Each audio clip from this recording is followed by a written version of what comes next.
All right, everybody. Welcome once more to Discussing Tabletop. It is, of course, April 18th. We're smack dab right in the middle of April. Kind of reached over that hump of it. I think April's been going okay. Of course, I'm joined this week by my two illustrious regular guest hosts, Worm and Momo. And we'll be diving into some interesting topics here. Hello. Anything interesting happened for folks this week? I'll leave it to you two first because I got a couple things I want to talk about.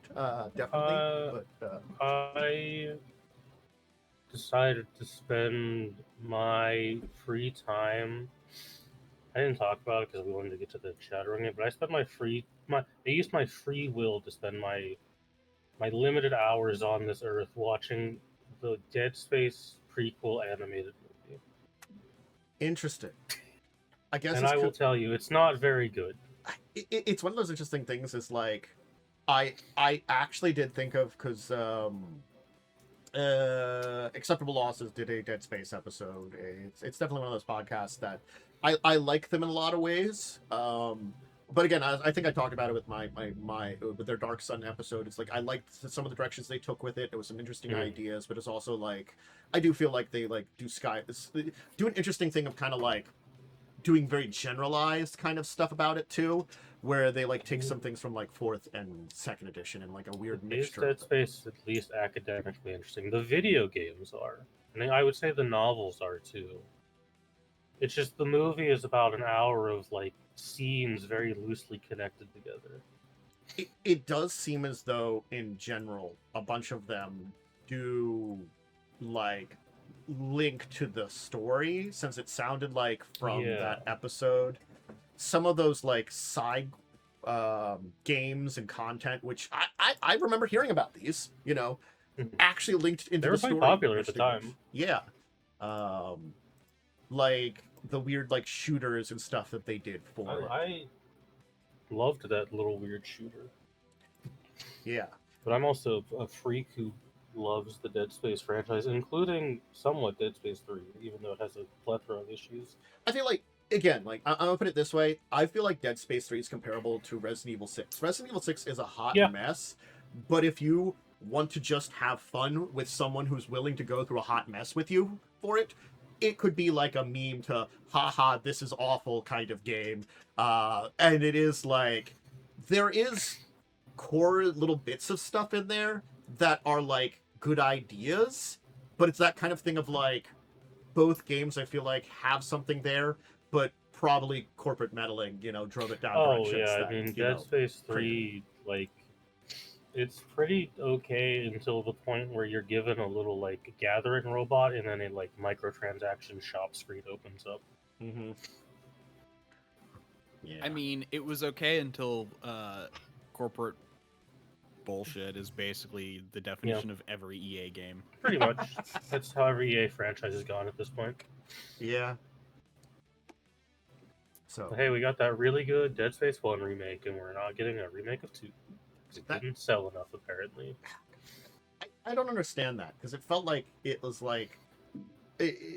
so many people talked about it, and it was out there. So I guess it's they expect certain amount that's like insane, it's a AAA industry. They want big basically numbers. It has to like it's kind of like the film industry where it's like, oh, it's positive, but it's not positive enough for us to care. I believe what came out is it sold around 2 million copies, and EA wanted it to sell around 5 million, which was never going to happen because Dead Space is a very niche franchise. Yeah, like it, and I'm going to say here, they probably the money they probably spent on it is the kind of money you would spend to get that, let's say, 2 million copies and still get a decent profit. The thing is, it wasn't the profits they wanted out of it, and that is the thing about mess. Yeah, I mean, unless you go, it depends on like how you do the remake, but unless you go full Resident Evil remake where they like completely overhauled everything. Remakes tend to just be like some graphics updates and not be super expensive. It was a full, we made a whole ass new game remake. Okay. They did some things better, they did some things worse. Overall, I think I put it on par with the Resident Evil 1 remake. Yeah. Cool. it's a Kind thing of like the gold standard of remake. Yeah. Again, I have become more in agreement if we talk about the Resident Evil 1 remake that I got to be honest, if they would redo it nowadays, I'm not 100% against it because I got good news for you. They're doing exactly that. I'm sure they would be. It's a thing of like the unified story kind of thing like that is the fact that that's the one major problem with both original REs. There is no canon ending if you play the games. There's a canon ending if you don't play the games. Resident Evil 1 does not currently plug into the remake timeline in any meaningful way. There's no canonicity to it. Yeah. Again, it's the same thing of like there are. It's a thing, but it's a difference between sometimes a remake is good on its own merits, but not a good remake. And I think that's a thing that you have to kind of consider too. It's sort of like, I think it's a thing from my experience in playing through like RE3 remake. RE3 remake is, I liked it. It was a fun game. I had my complaints about it. It's a good game. It's a bad Resident Evil game. It's a bad Resident Evil 3 game, definitely, but it's a good game, so it's that. It also, I think, costs a little too much money because it's very short. Yeah, that's also, I agree too, Like, if you can get it for like $10, it's a fun time. Yeah, but that's the kind of thing is like you have to consider that a lot of times. And I think the Dead Space remake, it felt like because it added a bunch of stuff too, and I don't know how much it subtracted. I mean, like, against Dead Space has been out forever. Everyone's seen this damn game. The annoying, shitty asteroid shooting bit, if you recall, that's removed from the remake. Yeah. They're replaced with something that was, like, better. And it's replaced with something that's actually way better. A couple of the character deaths are changed, and I think they're changed for the worse, but that's my just personal opinion. Okay. Because I've seen playthroughs of both of them, but again, like, I've seen them far apart that I couldn't compare them in my brain. I'm someone who's played every Dead Space game like at least 4 or 5 times, so I think very much not the average consumer. I think I liked the fact in the remake, having watched it, that because I think I have that. I don't know where I got it. I think it was part of like a Humble Bundle or something like that. You should stream it. I should play at some point in time. If you do Dead Space 1 and 2, I will play 3 with you. But yeah, it was one of those things. Is I liked the idea of the added backtracking kind of thing where you could go back to places. That was kind of cool. That made it feel like a little bit more interconnected. The tram system, rather than I think the original was very you're on a rail the entire You could, I think, go. I actually don't think you could go back to previous levels until the game told you to. Yeah.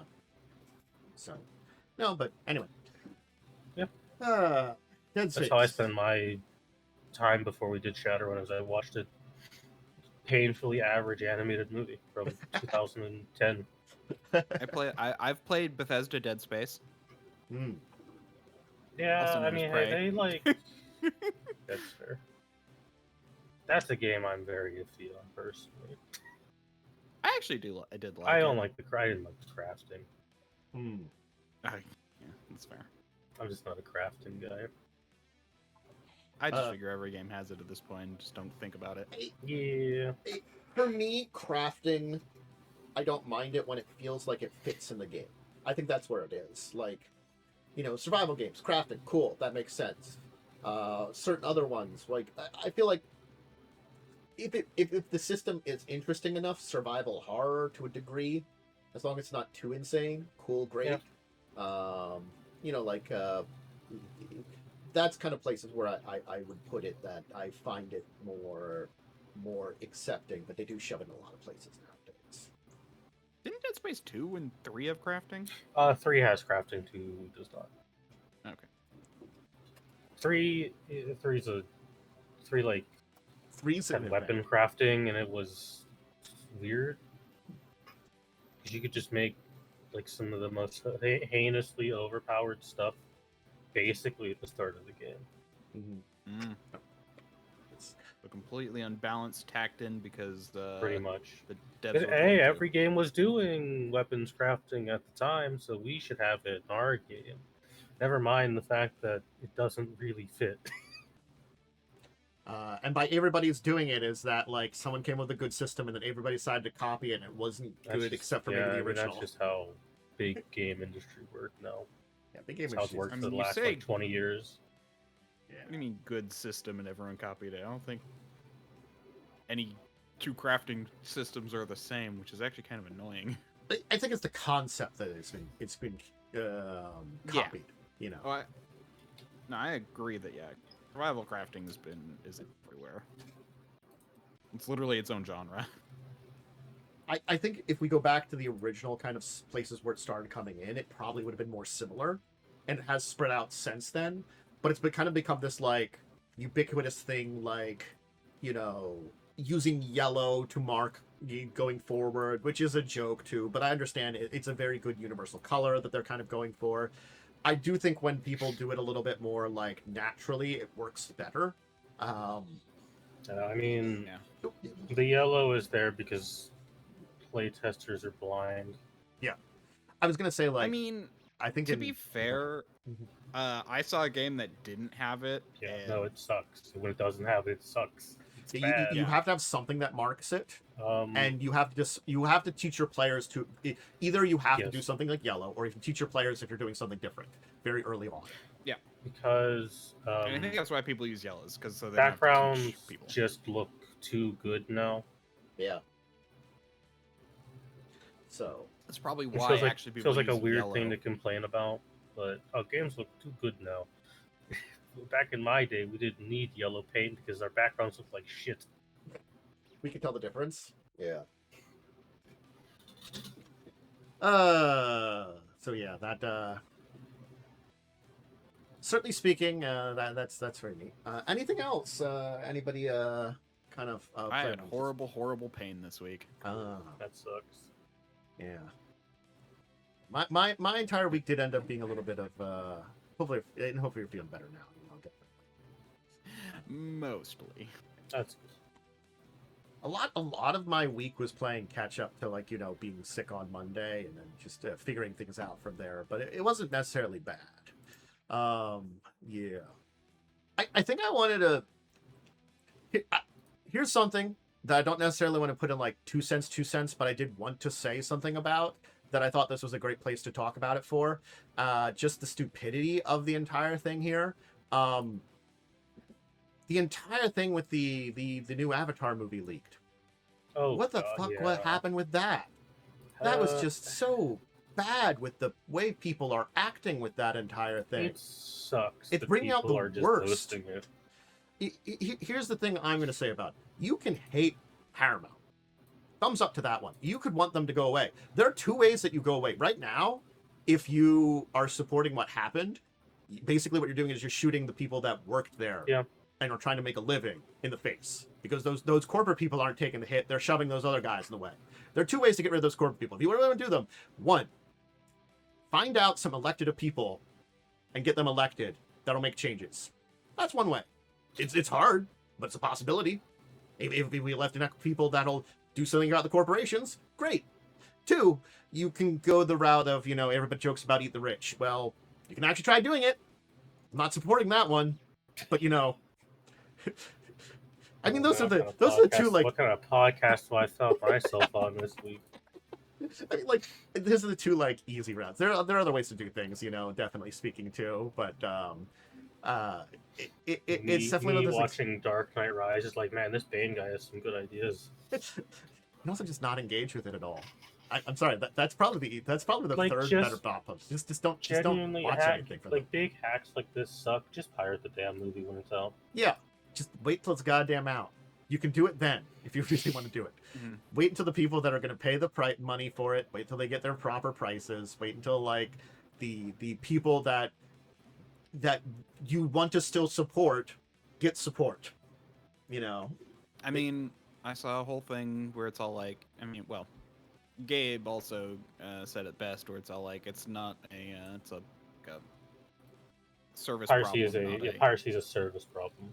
It's like if you actively lock things down in such a way to make like Mhm. if I have to like type in a password, go through a captcha and then do like 10 other things just to like get to the thing I want, or I could hit download and have a relatively safe option. That's Literally the worst thing you could force me to do is buy Paramount Plus. Yeah. It was so interesting because like I heard someone talk about that as with Gabe's quote there too. Was another example would be the goddamn releases of Dino Crisis on Steam. They've got like what is it? The stuff in there that just make the game buggy and messy. And when they're on good old games, things in there. they work fine. So it's really the anti-piracy they put in their stuff. And so apparently there's been an uptick of people pirating the game. The anti-piracy is driving piracy. Because people want to play the game. Crisis is good. Yeah. So sort of like... I'm tired of people pretending it's not. Oh yeah, Dino Crisis 1 was very good. It was a very interesting kind of RE-style clone. And I'm not going to lie, I really love Dino Crisis 2. It is not a sequel. Dino Crisis 2 is fantastic. It's very fun. It's a different kind of game entirely. So that's what you have to come in there to. But it's a really fun, interesting, more action game. Kind of third-person shooter action game. We don't talk about Dino Crisis 3. Dino Crisis 3 is... It's not even dinosaurs. It is weird, like... Aliens? No! It's like mutant clones of humans. Yeah. Look. They were like... The story behind it was a different game that became a Dino Crisis game, so just accept that kind of thing there. So it's the exact same thing as Silent Hill 4. You know, Silent Hill 4, it's not a Silent Hill game. It's an interesting game.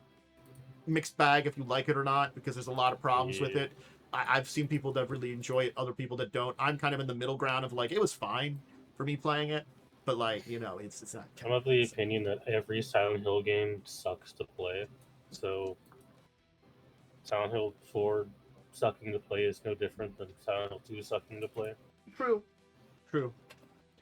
And you can get the honestly, like ghost that goes down the stairs infinitely that goes the burping noise. That's just funny.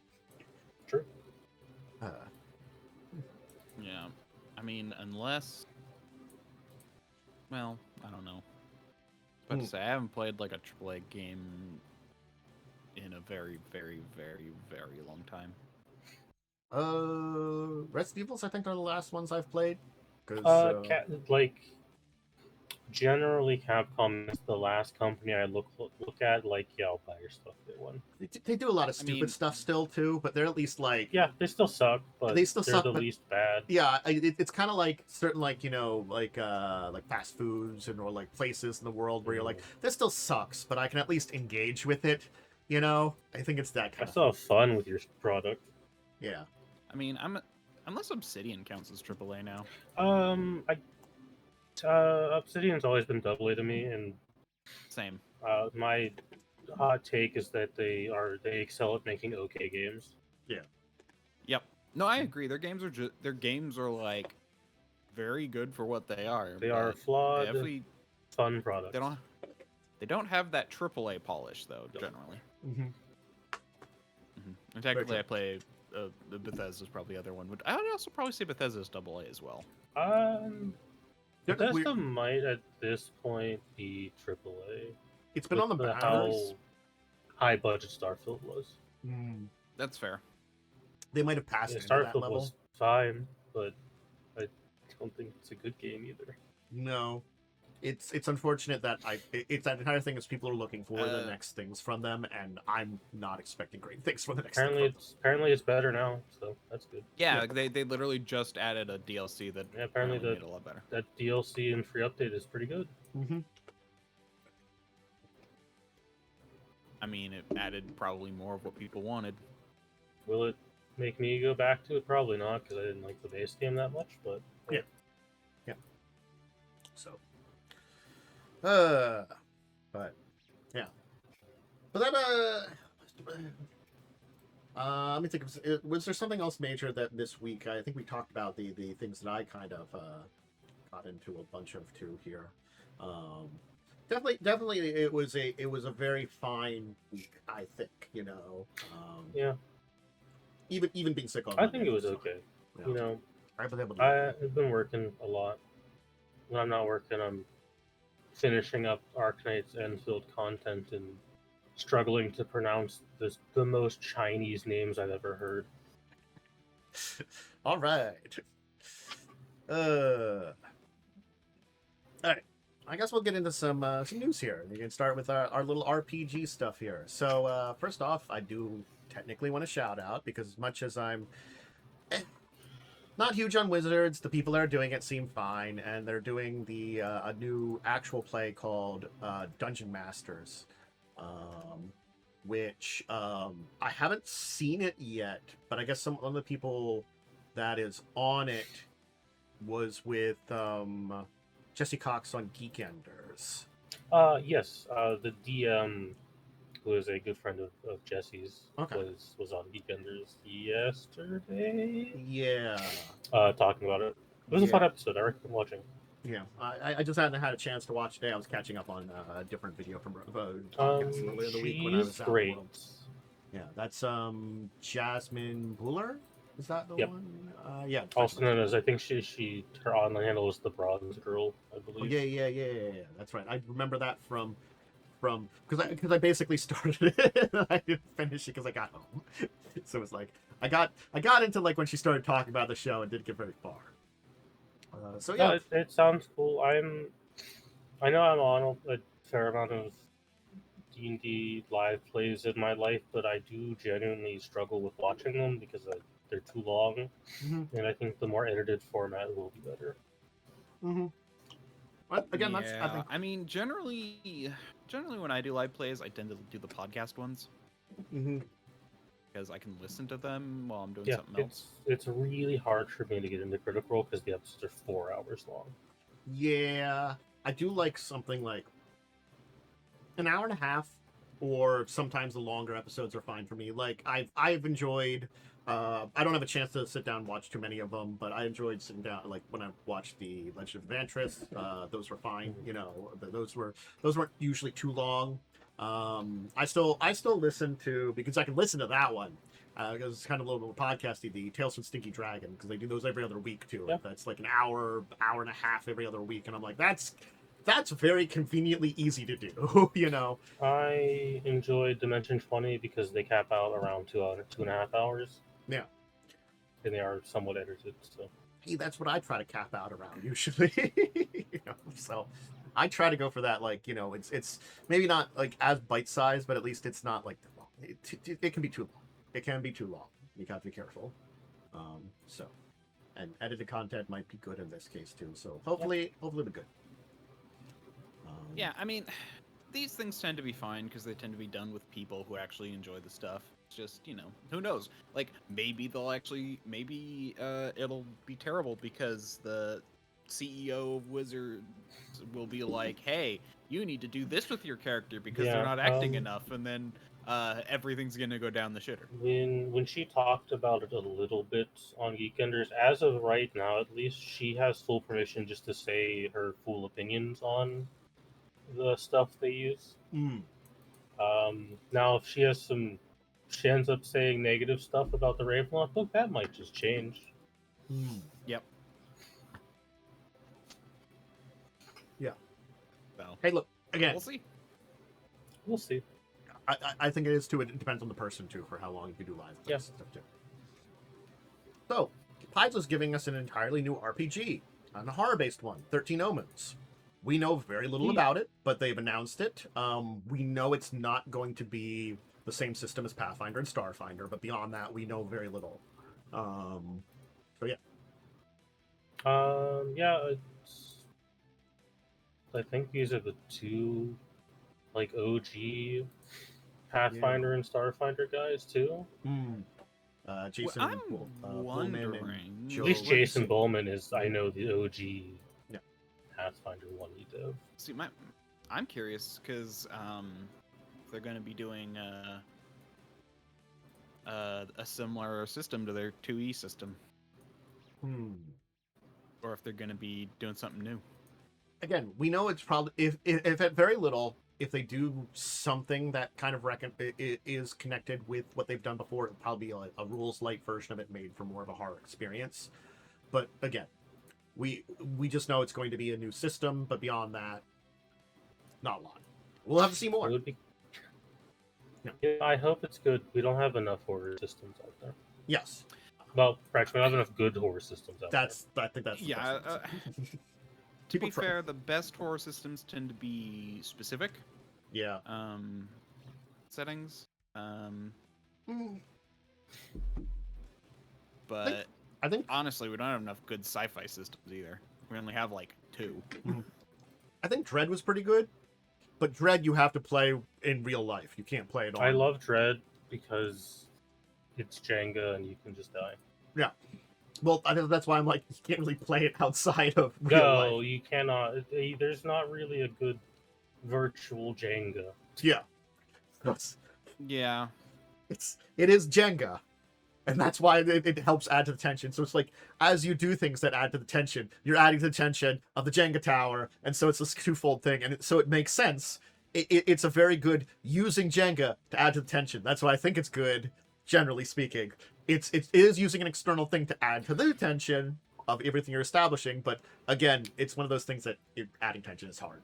So they cheat, but I like it because it's not a bad cheat. Yeah. Yeah, I do think though that there are more good horror RPGs than good generic sci-fi RPGs. Yeah. So 13 Omens expected. We can have a little bit talk about Dungeon Crawler Carl just briefly here. Hey, their backer kit is live. Here is their website thing, and I'll give the backer kit link. And it's doing gangbusters, as a good way of saying it. Very quickly, it has reached nearly $6.5 million, so it is doing very good. People apparently want the RPG as they're working on it, so thumbs up, wishing them the best for their support there. And then interestingly enough, I don't know if we talked about this because this was apparently a topic that would have been like 5 years ago. Show has been going on that long. Cough, cough, ouch. Look, I started this show out in a different format at the beginning of this thing. So the format has definitely changed this show, but just some people talking about some news and some topics has really been the main thing of it. So it's been fun, But apparently, Goodman Games is doing a update on the Dungeon Tower with a new expansion of it for Dungeon Crawl Classics. They had gotten control of Dark Tower as a IP. It was one of the old D&D adventures. The article that's linked, the original article was one that was from 2021, basically April 2021.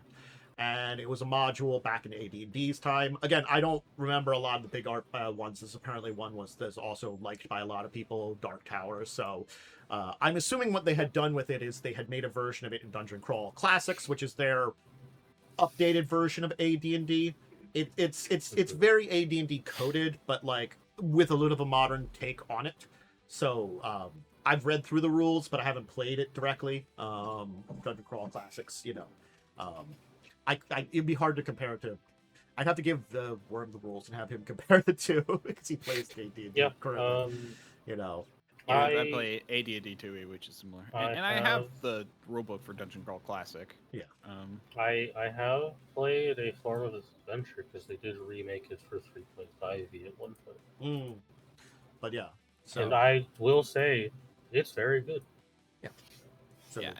Were you asking? Sorry, I was like reading the article. Were you asking about the difference between Dungeon Call Classic and 2e? Yeah. So reading through it, it's a little bit more like it's kind of like a mesh between 1e, 2e, and in fact, I'd probably say it's a little closer to 1e, AD&D 1e. Okay. And then throw in the good, like take out some of the jank, but throw in good parts from 3e, and that's probably I'd probably say. Okay, so it's an interesting hybridization that's taking the kind of the good essences of the early editions and throwing in some of the probably like quality of life stuff that was brought about in 3rd edition to kind of come up with this like hybrid system. For example, you no longer you don't have save versus wand or save versus dragon breath. You have dex, reflex, and fortitude. Reflex, will kind of thing. Or reflex, fortitude, and will. Yeah, there we go. That makes a lot more sense. So it's stuff like that. Cool.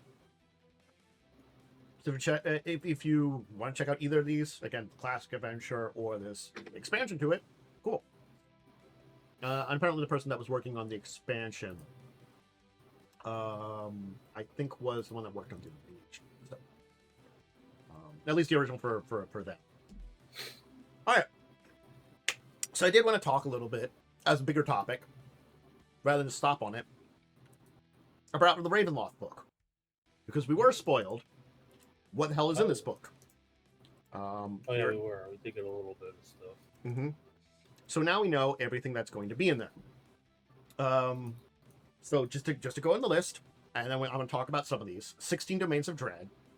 There's one in there that I do want to mention, which is an interesting one. They mention 17 Dark Lords, 7 subclasses, 4 species, 4 backgrounds, 2 origin feats, 9 dark gifts, and then 10 genres of horror. And then there's some bestiaries and stuff from like that. So I'm going to say here. Maps, things like that. Mm-hmm. Okay, and then there's some stuff at the end that digital stuff.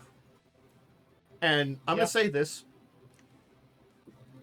This here is selling for $100. Is this the bundle or the individual? And I can't tell. Oh, right. We looked into this before. So this is... Okay, no, this is the physical plus digital, which is $100. Yes. Physical plus digital is, that's the physical $75. 60, digital, just digital is 40, and just physical is 60. Which I think these are fair prices. Okay, so 75 for both of them. Terrible. Isn't terrible either. I guess it's a bundle, so I'll give them those. And then the bundle is 150, but you get a bunch of extra shit with it. I mean, the problem is digital is on D&D Beyond, which means they can take it away from me at any moment. So I don't care. Yeah. Right. Because I don't know why I feel like they would. I don't know. I'm just waiting for this whole thing to come crumbling and everyone to lose all of their stuff. I actually don't think D&D Beyond will ever go anywhere. You don't? It's currently makes way too much money for Wizards for them to change. Yeah. I'm more worried that, like, Wizards might, like, be sold off to someone else and then they'll crumble it when, like, As much as we love to say Magic is dead and D&D is dying, no. Wizards is nowhere near at any point going to kill one. I think what's going to happen... I do know that. Is a major shift right now. Yeah. I think what will happen is largely they're probably going to try and expand D&D Beyond into a proper VTT, because that's much less work than building a ground-up one. And that might come with some changes to your digital content. I think... The other thing is, as we've seen before, is they will just errata your stuff, and then it's kind of a pain in the ass to get to the old information. Again, it is... because it's within D&D Beyond and it's a digital only and it's only there, it does still have some problems with it too. I think... buy physical books. Yeah, but like I don't know. I just have like this feeling that things are gonna start happening soon with the Wizards. Not necessarily soon. When I say soon, I mean in a business sense, like within 5 years. But like I have a feeling it's gonna get worse and worse until something finally snaps. Oh yeah, I am actually of kind of the opposite opinion. I think this is as close as we're going to get to the worst Wizards is going to be. And I think it's going to remain at this level of bad until it eventually starts to get a little bit better. Yeah, I mean, we already hit rock bottom with them trying to be like, oh, OGL gone, all your stuff ours. I'm gonna put it this way. I think D&D has hit rock bottom. I don't think Magic has hit rock bottom. Oh, no, I think they've learned their lesson with Magic at this point. I'm going to watch, because I think it does take them some times, and they might have learned some lessons, but I do want to watch what's going on with them, and, it's the thing of, like, they're on this fine line with how things are going with Magic that I do feel like they could crescendo over it and kind of crash a lot more. Yeah. Or if they maintain kind of at their shit level, it's not great, but it might be sustainable. So it's like they're at this, like, shit apex that they might be able to make it work. Maybe. I don't believe it'll get much worse. At least on the D&D side. Yeah, my worry, and this is why I am worried, is because I feel like businesses are all about culture. and Hasbro culture went downhill, but Wizards actually stayed fine. And then as Hasbro fell apart, they started to put a lot more pressure on Wizards because they were the only thing making money, and then they destroyed their culture to be a lot more corporate. And I feel like the problem is there's nobody there anymore who's pushing back. Like, who's going to change the culture to like make it about, you know, the customers again? Without that, there's no way the company can recover. Yeah, I think what's going to happen is, because as much as there are a lot of good people have left Wizards, I still think there are good people in there. There are still people doing jobs. At least I got to be honest, a bunch of people haven't left on the Magic side. They've managed to keep a lot of those people. And a lot of those people Like, still are good. It does sound like Magic has been a lot more stable than the D&D side. Yeah. The worst of Wizard is at the top. Everything below that is still largely fine. Mm-hmm. I've just heard, like I saw people doing. I saw some things about like reviews of current reviews of like jobs at like Wizards and like Glassdoor and stuff, which is its own potential problem. But I don't know. It just like even the lower end culture is starting to really suffer because of how bad the higher ups are. It very well might be that that kind of corruption might be beginning to seep into D&D because the loss of people and they have to replace them. It was mostly it D&D was Wizards stuff. in general, but yeah, D&D sounded like it was hit harder than Magic So was. we'll have to see what that happens with D&D, because I don't know. Because Yep, again, like they still need creative people to be doing a lot of this stuff too. I think the next step for D&D is going to be more franchising it and outsourcing material. Because that's the signs of where it's going at the moment. And no, that is the signs of where it's going. And I don't think that that's a bad thing. I think that will breathe some life. It's a neutral thing. Yeah, neutral thing. But I feel like, especially the core of the game, the mechanics, the heart of it, just doesn't have anywhere to go right now. And unless something changes, it's going to rot.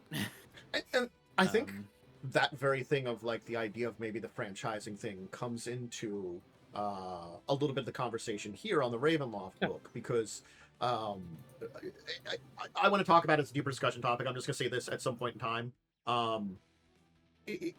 There was, during 3rd edition, a Ravenloft.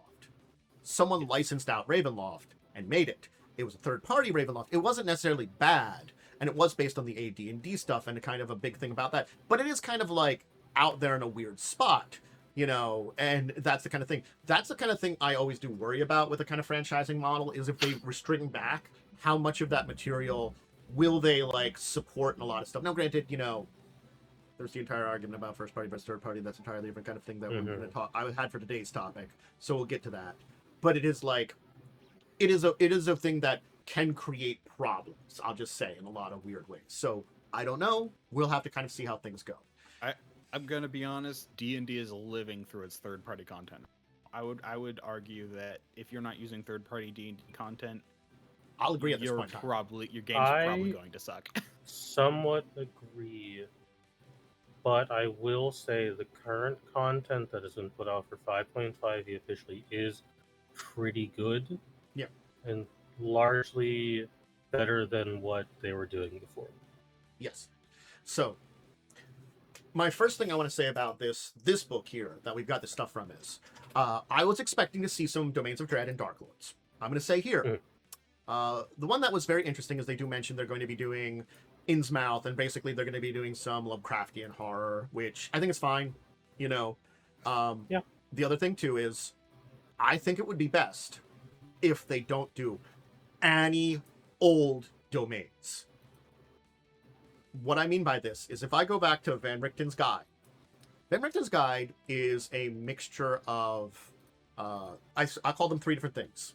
Updates, rewrites, and entirely new.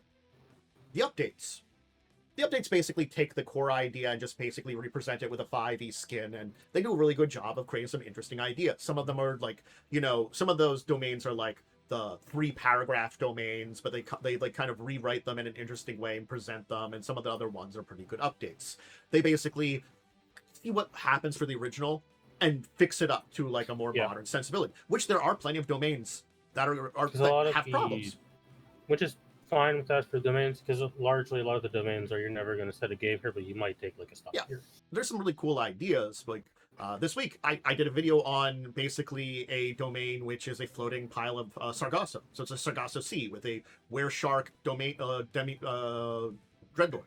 The were shark, he's kind of meh. He's there, but the domain itself is a really interesting idea. You know, an update and maybe making that guy's character a lot better on the idea of you wander into a trap that's a, you know, Sargasso Sea where you're trapped in a thing and you're basically like there. That's an interesting concept and could lead to some pretty interesting horror-based stories, you know, of the dread of that entire area. That can be pretty good. You know, it's that core of an idea. A lot of their rewrites, I think, were kind of like, I'll put them this way. They were interesting ideas, but I felt like it was kind of a weird thing to connect them to the old stuff. And that's where I get to the new stuff. The new stuff they did was actually kind of really interesting. I think a lot of those, like, rewrite ones should have just been new stuff on their own. You should just throw those other ones out with the, you know, or not done them at all, you know?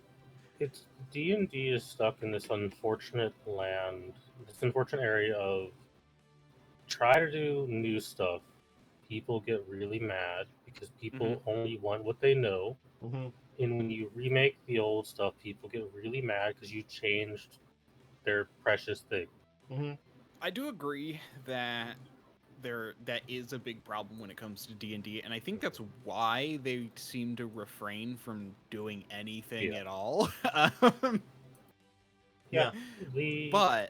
they are going back to Greyhawk. You know, that is nice. Yeah, at least stopping at these places. Yeah, they were supposed to go back to Greyhawk. They haven't done anything in Greyhawk since they announced they're going back to Greyhawk, though. Well, they're probably still working on the book, to be fair. I just think it's funny because, like, it was the whole thing was like, oh yeah, we went over everything. Like, Greyhawk was the default setting for the Dungeon Master's Guide. I was pretty sure I saw somewhere that they had announced that they're putting out something that would be Greyhawk related. Yeah. It's Melf's Guide to Greyhawk. Melf's Guide to Greyhawk. Yeah. So it's being worked on with Luke Gygax. Yeah. So they are finally doing something with it. It just took them like a year and a half, or was it 2 years now? Getting deals like this done and finding writers takes a long time. So, yeah.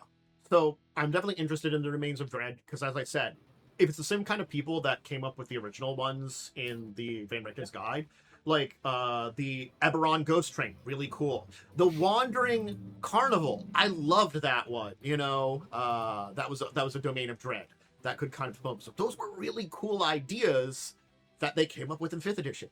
Now here's the thing that I'm going to say here. They have the 10 genres of horror. Are they going to specifically link those to some of the domains? Because I think that's an important thing to do, and I don't know if they're going to do that.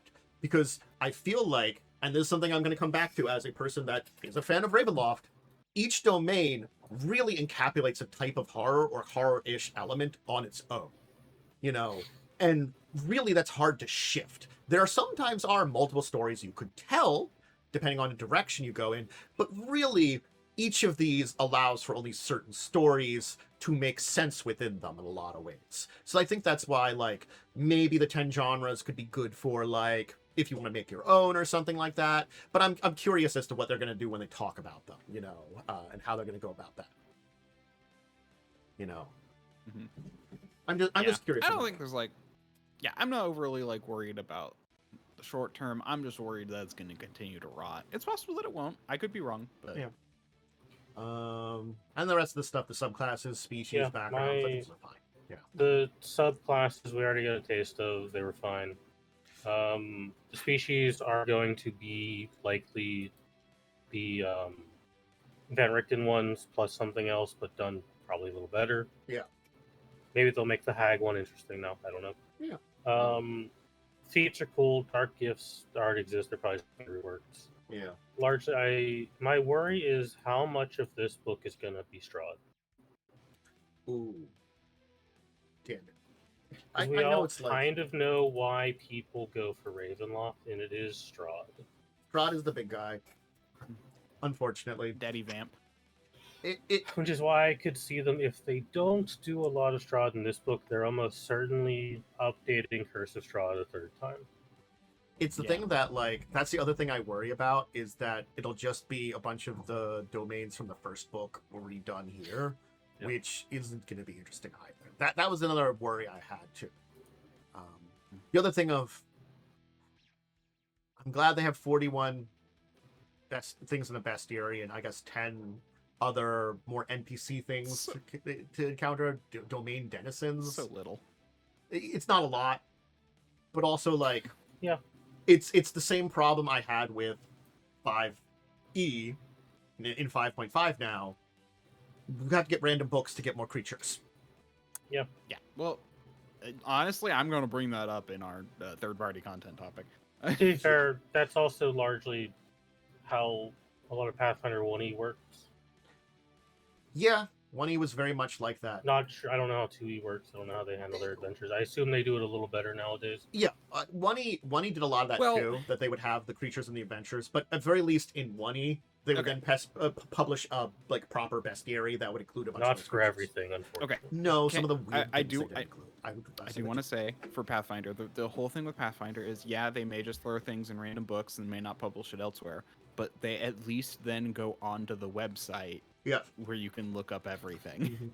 Well, my counterpoint is I know quite a few websites where that happens for 5e just unofficially, so I'm not buying your books with.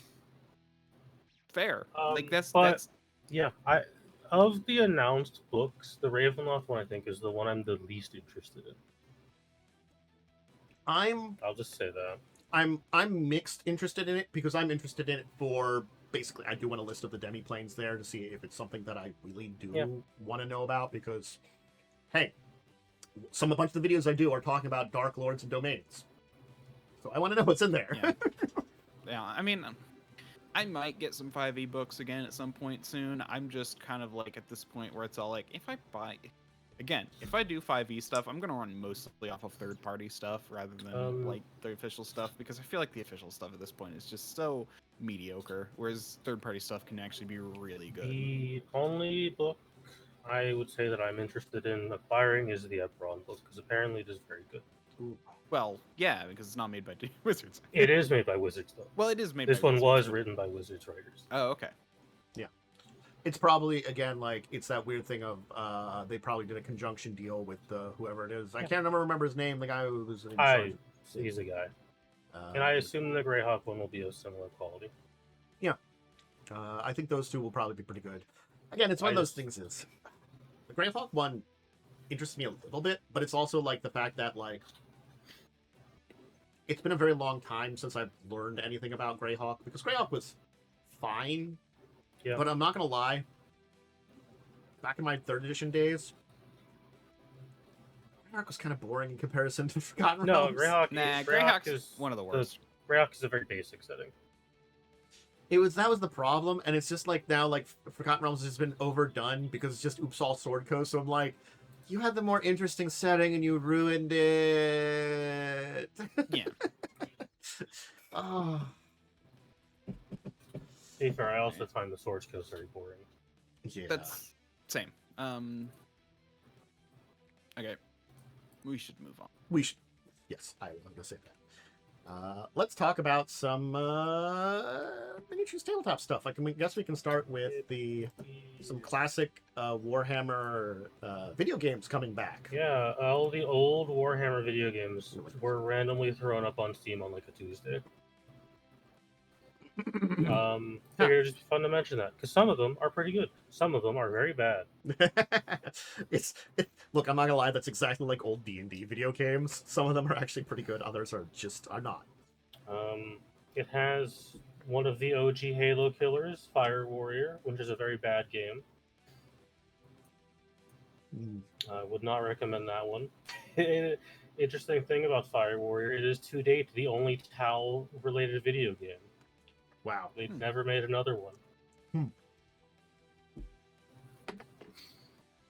I just figured it'd be fun to mention that because some of these games are really good. And were inaccessible for quite some time. Oh, apparently there was some games, I guess they had removed, they're putting back Talisman, The Horse Journey, Chainsaw Warrior, Warhammer Underworld, Shadowspire Edition. Okay. They're coming. So there's some more that are either coming back or something like that, too. Interesting. it's that thing of like you don't think about it that like a lot of these games have been out forever. It's kind of like, as I said, Yeah. There's a lot of old D&D games. They're a mixed bag of whether they're good or not. Like- And Most old games are largely inaccessible now, so it's always good when they resurface. It's actually really funny because I was thinking about Ape Escape like the other day, and I looked it up. I'm like, oh, it's not on Steam.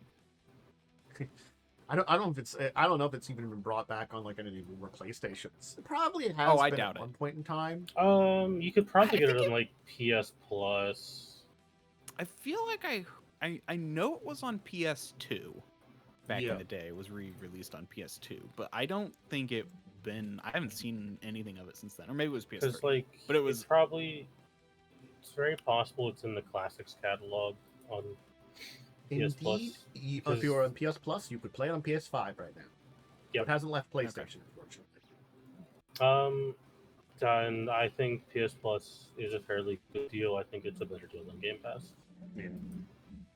Well, because it doesn't cost $30. PS Plus basically has kept the same.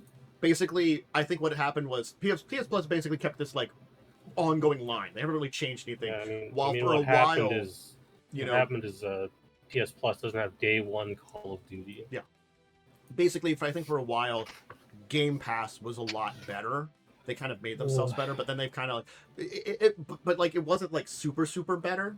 It was like they made it down below that line, and now they've kind of pushed it back above it because they wanted more money and like also Yeah, I mean, I could go on an hour-long rant about why Game Pass is actually detrimental to the gaming industry, but I will not.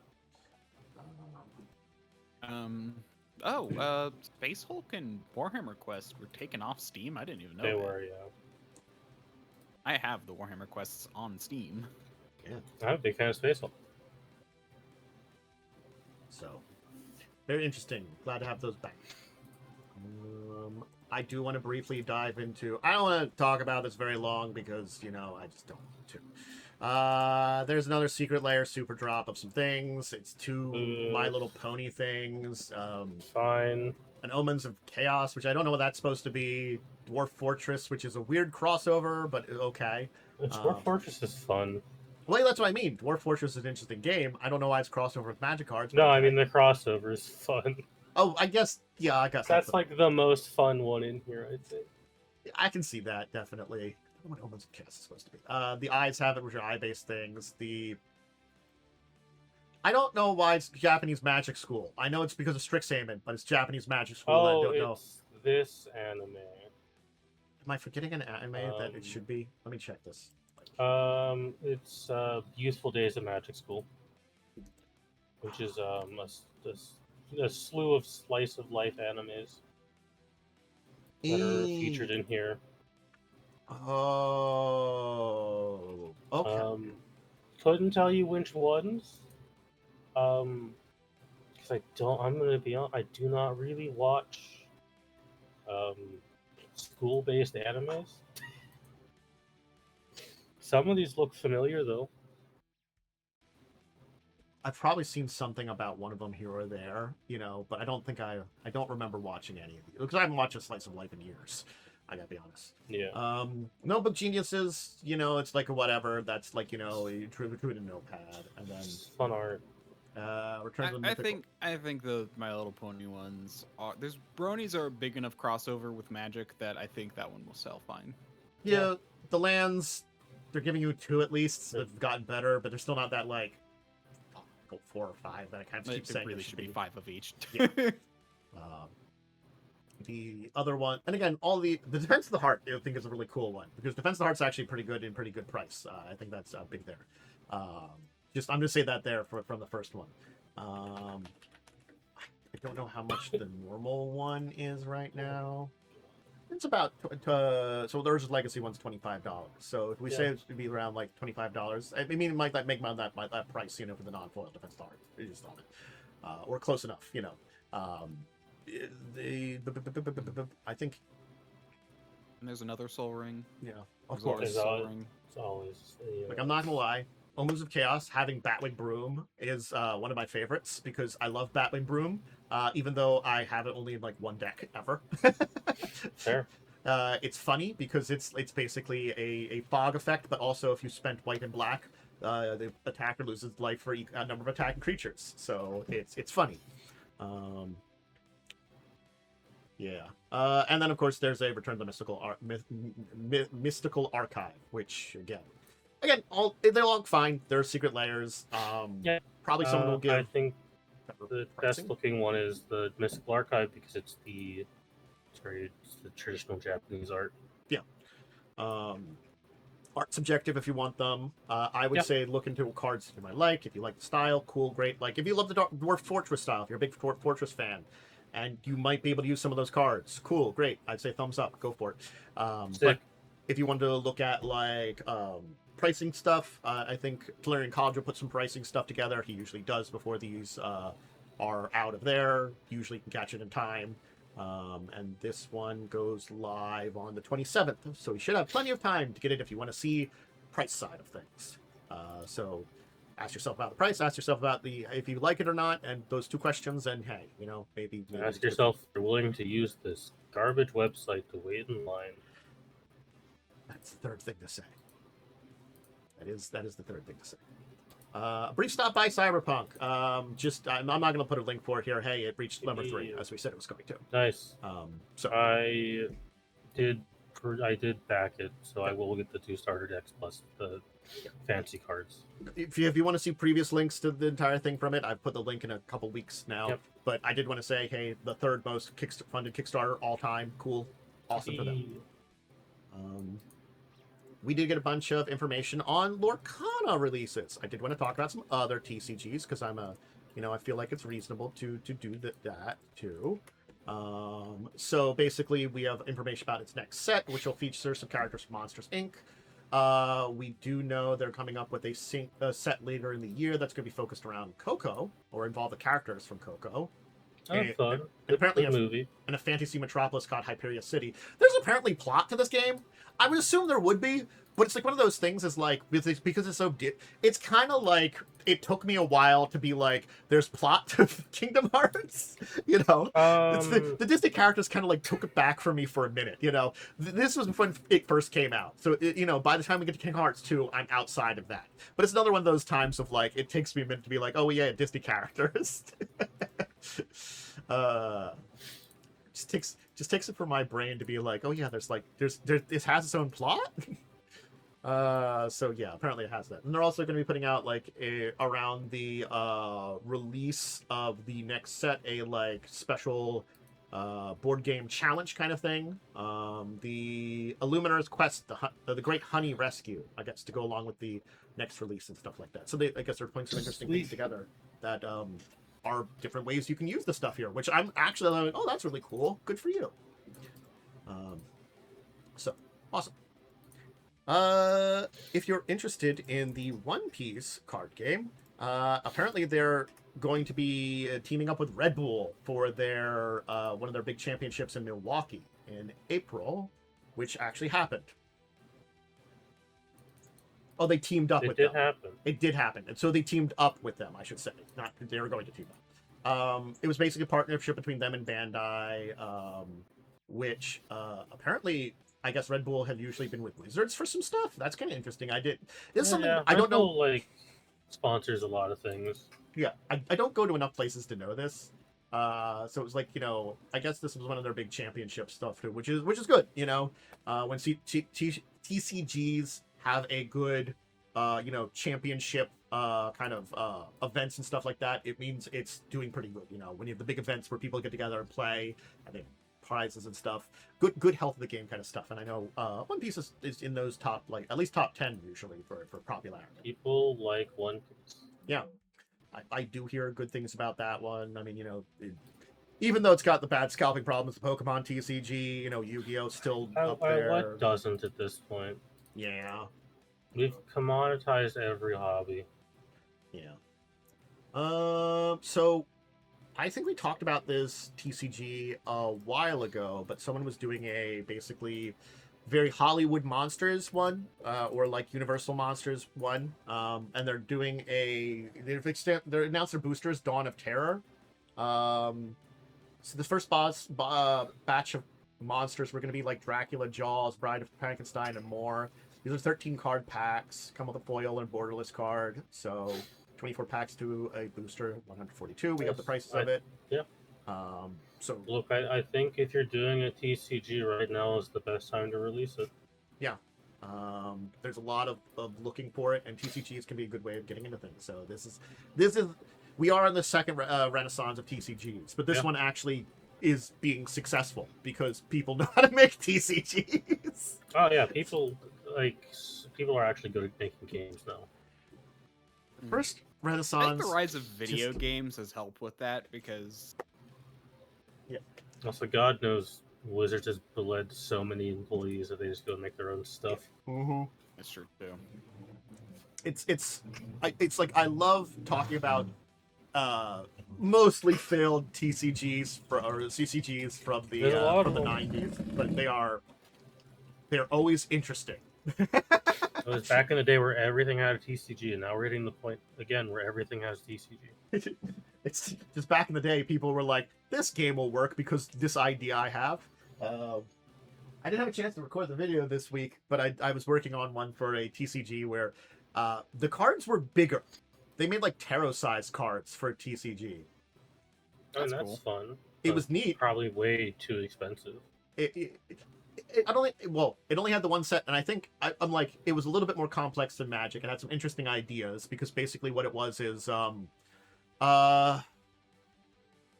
any of those movies about like, you know, the end of the world, biblical end of the world, it was kind of that, except it was in a cyberpunk world where the fallen angels were trying to use the Matrix to get back to heaven, and angels were trying to fight back against them using the Matrix.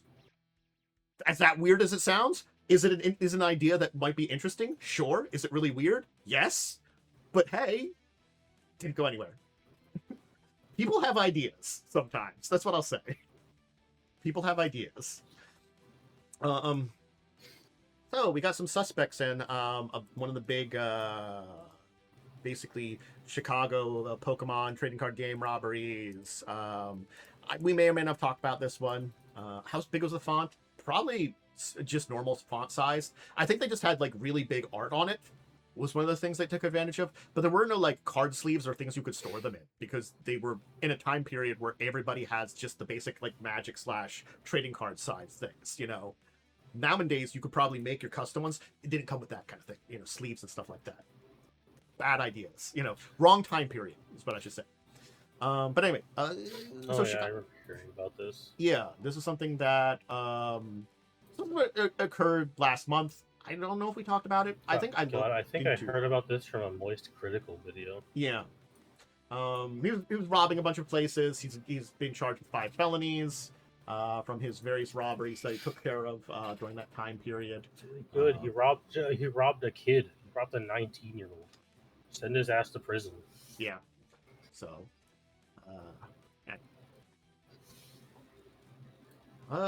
Because we missed it, we can talk about it now. The Starcraft Ventress game is out. Yay! Yippee! Starcraft lives in some form. Oh, I should switch. That's not here. That's right. Okay, I have been switching these. Cool. Sometimes I don't remember to do that.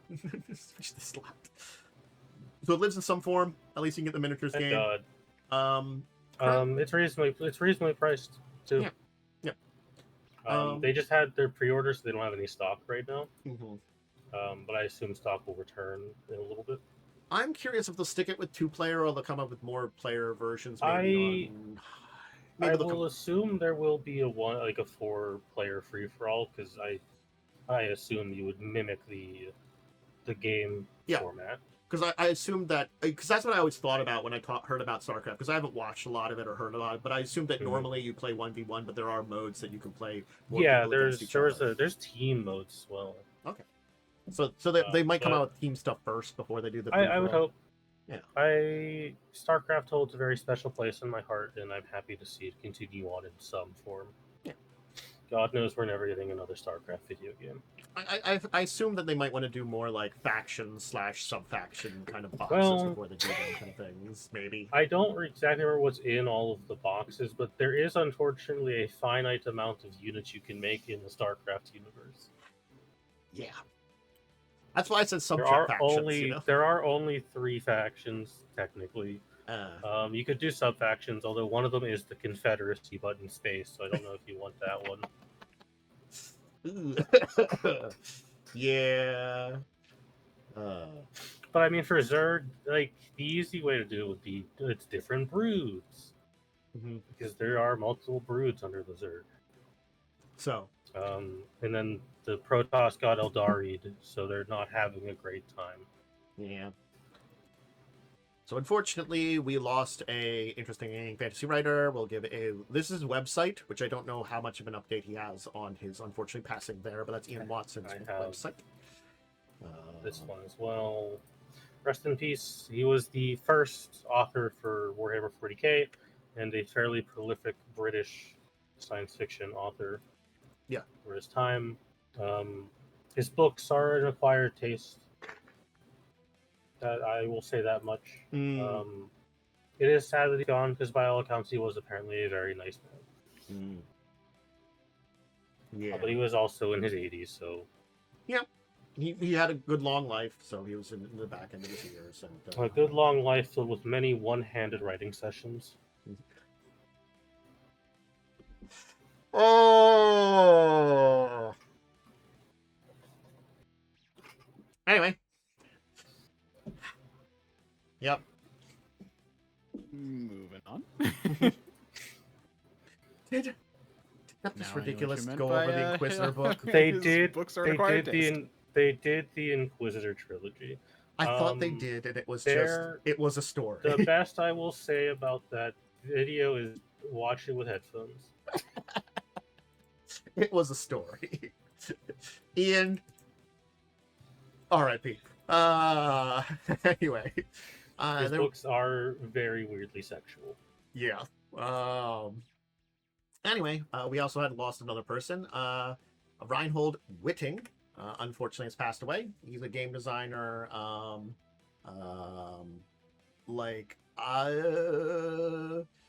Just known in the industry. Again, thought it was a good thing to shout him out. A pretty well-known name. He's designed a lot of games. I was trying to see if they said in the article if there's anything. He was 89, also in his back end of his years. So. Old. Yeah. It's about the age people start going. Yeah. So.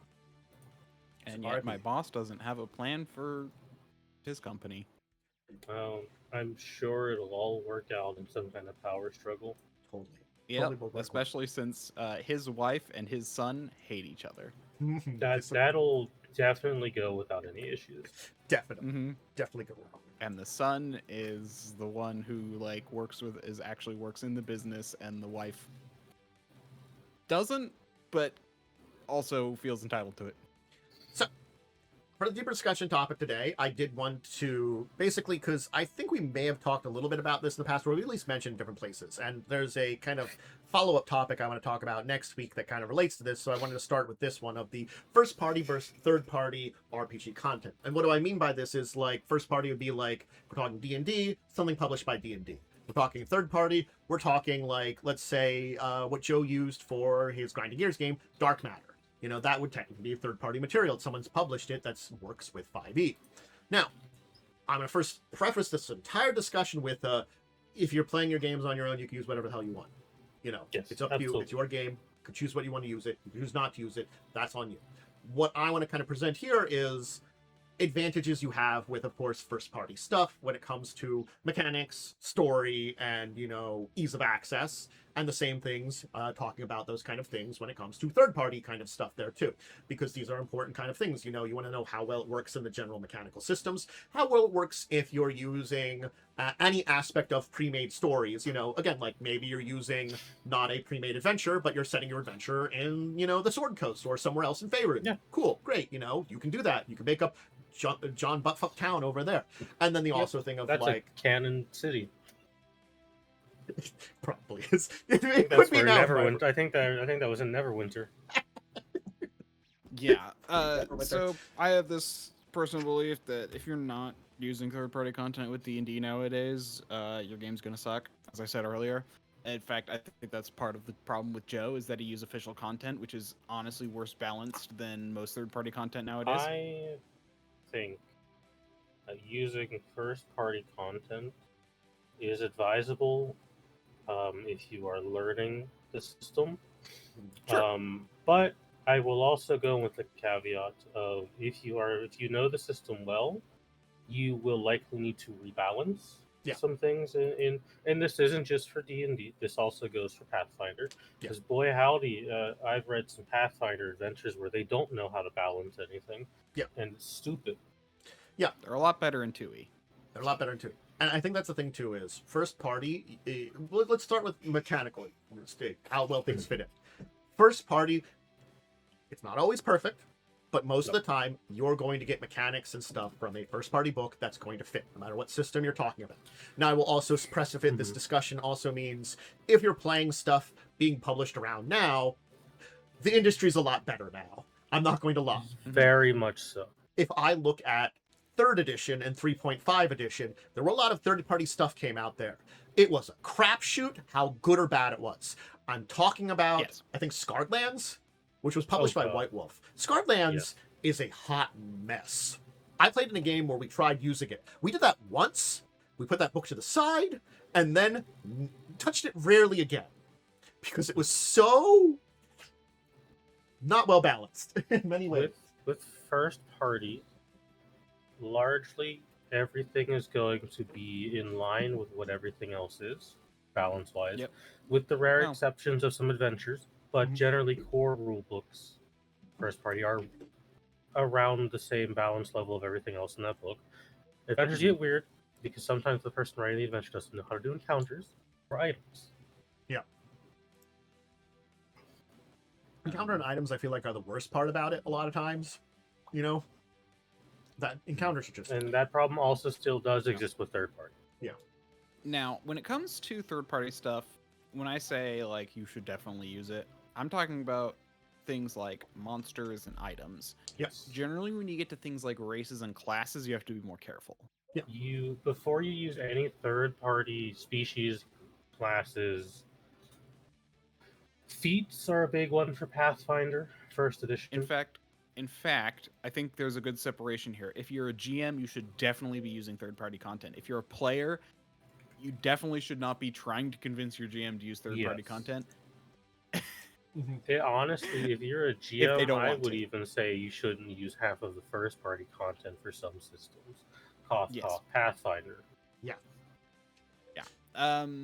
Now, with that said, I think players who are like, you obviously have to judge a player to player. If it's like a new player who's like coming to you saying, I want to play this third party thing, give them the side eye.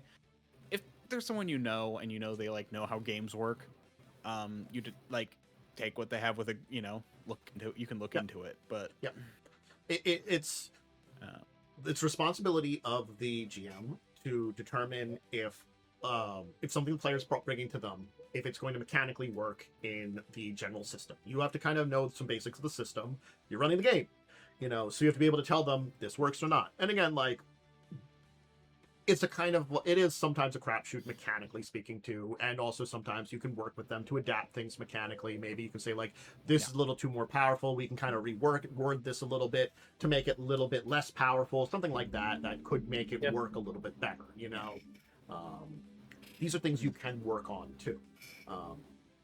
And the other thing is, nothing's ever set in stone. If a third-party item ends up being like way more powerful than you meant it to be, you can totally just be like, okay, well, we're gonna rework this. Yeah. Hey guys, this is broken. We're gonna take it away for a little bit so I can fix it. Yeah. Sometimes, even in first-party stuff, you can come up with a weird combo of stuff that's like, that seems to break everything. Let's not do this. Looks at everything Joe plays. Yeah. Well, see, Joe makes those things, but then he plays them so poorly that they don't work anyway. Sorry, Joe. Yeah. And that's what's funny. Like, honestly, I think Joe's, like I was saying, Joe's Sunday game would probably be way better if he used third-party content instead of trying to look up an official monster to jam into I don't know. I've heard current situation. tales of his Grinding Gears game. Grinding Gears, well, I'm going to step back here and talk about it. The problem with Grinding Gears was he wanted to use dark matter because it was easier to use than the original system he was thinking about using. Because his original idea was to have us change systems entirely. That was his original idea. So we basically remake our character in another system. I think That that would have been sucks. better, honestly. That often does not work. Yeah, I agree with that one too. It's like, but for what he did, I think it would have been better. Because instead, he found dark matter while we were at a PAX Unplugged and was like, cool, I could use this. Because he wanted to go into more of a sci-fi setting from normal D&D. The problem with dark matter is it was a setting itself, and it wasn't his setting. It wasn't he didn't really want to use the dark matter setting. He wanted to use the dark matter material. And dark matter material was built for the setting. So that was a problem. So that's why I think, like, if I take dark matter, you could probably still use some stuff from dark matter if you're using a sci-fi setting. But dark matter is a setting. It's got things built for that setting. You have to be careful about using it. Yeah. I think that's the thing I can say about that I think, one. There's a difference when between stuff Lightning third party. When Lightning and I were designing mechs for our sci-fi portion of our shared setting, which is kind of Spelljammery, we just took the dark matter mechs and undark mattered them. Yeah.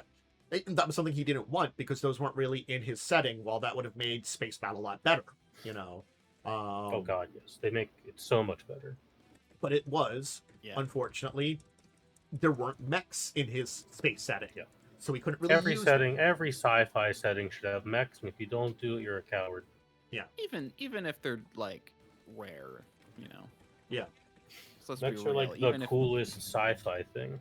He wanted to be a little bit more like, I think, Star Wars-y / somewhere in between Star Wars and Star Trek in his field. Star Wars has mechs. I'm just gonna say that. I'm pretty sure Star Trek has mechs. Yeah, Star Trek kind of does. Star Wars, yes. I feel like they're more. I feel like they are mechs. I feel like I've seen like scientific exosuits in Star Trek. But I think like, he rather didn't. than, like, I real think mechs. if we were on a planet, he would have been fine with us kind of having mechs, but not in space is what it was. Because Star Wars doesn't. I haven't really seen any space mechs. They've been all like ground mechs and stuff like that, you know, which is fine. But that's the entire thing about it too. Is like you have to know where if a third party material is also a setting, you have to be careful about it then too. You know. Yeah. If it's just like extra material, that's a little easier. You have to do a lot of work to rip the setting out of some third-party material. Okay, actually, this is kind of a good point. Mechs are those like walkers are basically just a type of mech, and Pretty apparently there are like mechs. So yeah, but as I said, you really see them more in like on planets for like Star Wars. Yeah, space mechs that's more Gundam-y. Yeah. But that's what dark matter has. It's kind of more like, well, I guess universal, but they can be used in space kind of mechs, you know, because it's more of a space combat kind of stuff for dark matter. But I think that's like the kind of thing I'm using. But it kind of like, it's also like, if I go taking the sword and sorcery, hot mess. But I'm sure there were certain things, certain spells, certain magic items, certain monsters that if I took a look at them, they were never fine. I think some of them would have just worked fine individually. And I probably still could have used some in some things. Now, would I want a full setting of it? I don't know, because if they're all balanced around each other, the full sword and sorcery setting, which did exist, might, you know, the stupidity might cancel itself out. That might be the only reason that would work, is like you just use stuff all from that setting. Otherwise, you have to kind of pick and choose things that kind of work. I want to add a little caveat to the you should be using third party. If you are running Pathfinder First Edition, you should not be using third party. Yeah. Okay, so apparently in Star Trek, in Star Trek, Klingons have invented mechs. That's a very Klingon thing to do. That makes sense. Yeah, a lot of the third party for Pathfinder First Edition is very bad. Yeah. There are a few exceptions here and there, but the majority of it is a hot mess. Like, I'm not gonna lie, I played through most of a third-party adventure path. It wasn't bad, and I'm not gonna lie, I would put it comparably to the first-party adventure paths. Because the adventure paths, especially a lot of the early ones, they're very hit or miss. Yeah, they're very, like, not great written, and I put this one kind of on the level of, it was okay, so it was kind of in the middle of those kind of ranks, so it was fine. But it did have plenty of issues that, you know, being a third party was. And one of the main, and also our GM made some choices which weren't good. Like there was some stuff in there that character options that should have had more consequences, and he allowed us to kind of skip them by using retraining rules, and that was not a good idea. Oh boy. Yeah. Now, I do want to talk about some things with third-party content, and that is like added or changed mechanics through third-party content. Honestly, I don't think GMs should be as afraid of them as they are. Dantis. I'm afraid of nothing. Called out. Well, I actually think you need to learn to say no a little more. That's interesting, because when I brought up, he said no to me when I brought up some stuff. I don't know. I've forget seen what you some brought up. characters and some. I've seen some It was characters in our it was live alternate plays crafting where- rules that I tried to talk about, because the crafting rules for Pathfinder are kind of meh. And That I was built a crafting heavy character, and you threw in like absolutely no time to craft or resources to craft. Oh, I'm talking about in the recent Pathfinder. yeah. I brought it up, and you're like, I don't really want to add anything like that. I don't want to read it over. I don't want to. It might be broken. I'll just. Yes, I'll just let you craft while traveling. I'm like, okay, fine. I've had plenty of fun in your lovely live plays. They're always a good time, in my opinion, even if they're the wackiest shit, like fucking Wrath, where I just sat there for 3 hours not talking, and taking in the chaos. You gotta learn sometimes when a player is like, I want to do this build, you gotta start saying no. And then sometimes when you have some thoughts, Tanthus, you gotta say no to yourself.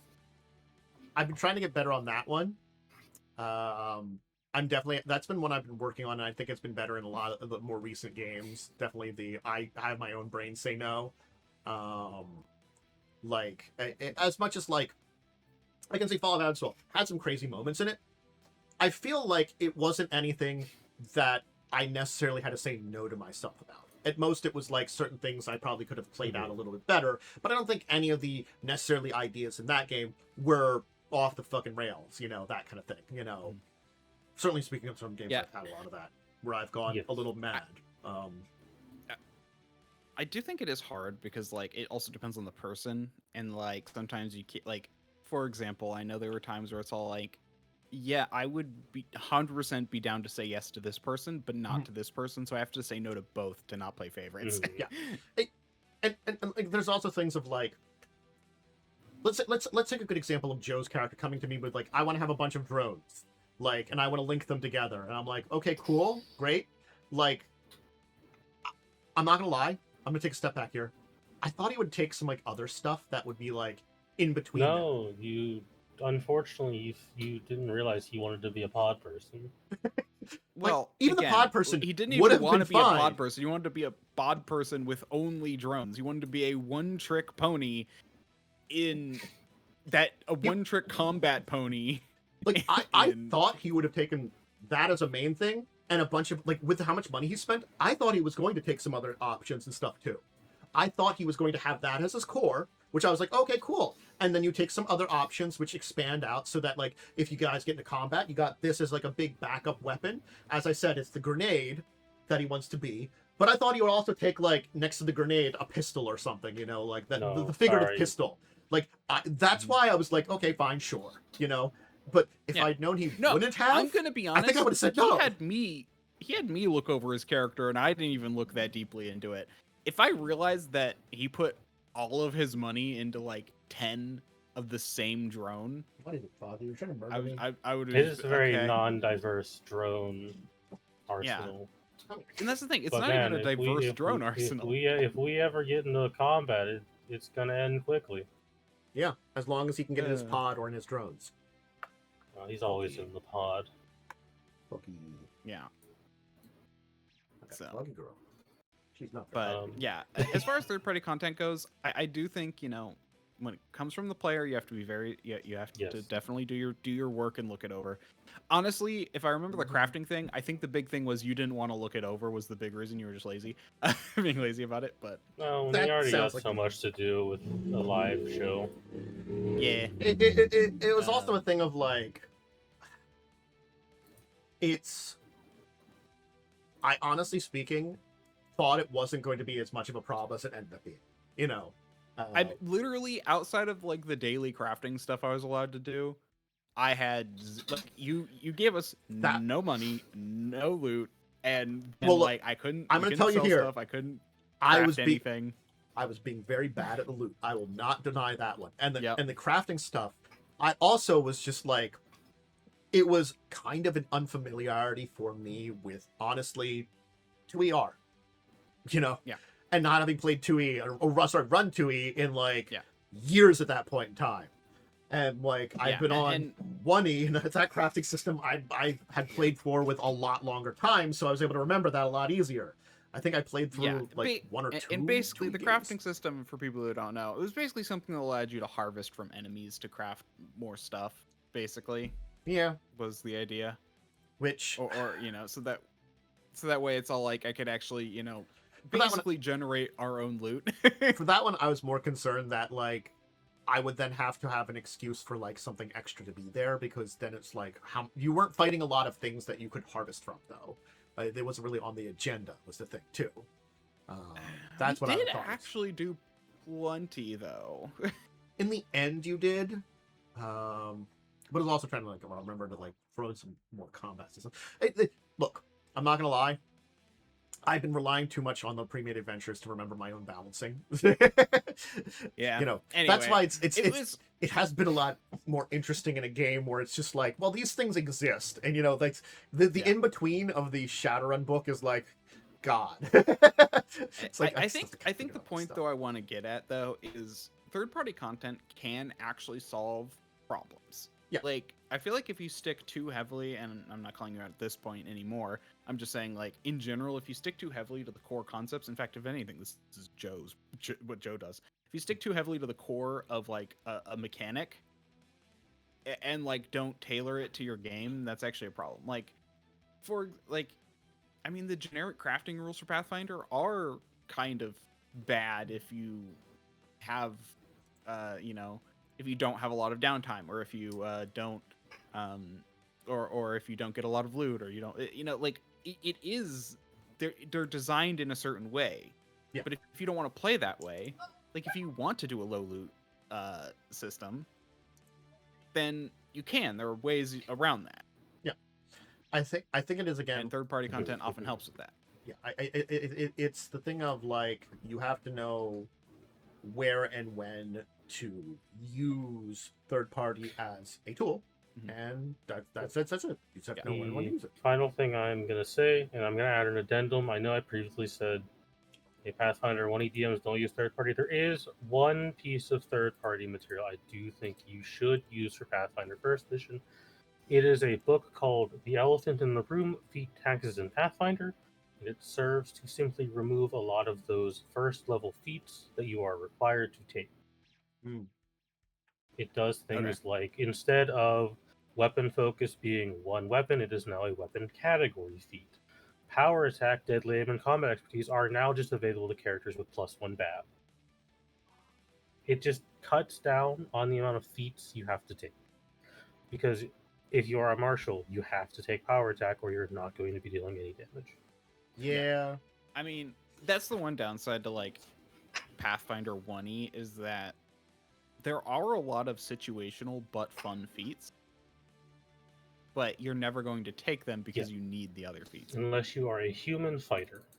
Yeah. Unless you have those I'll actually feats. link the book down here for that. Yeah. And with that said, I feel like just the amount that third-party content can add to a game, like for example, I think if you're playing Dungeons & Dragons, you really need to add basically what are they called?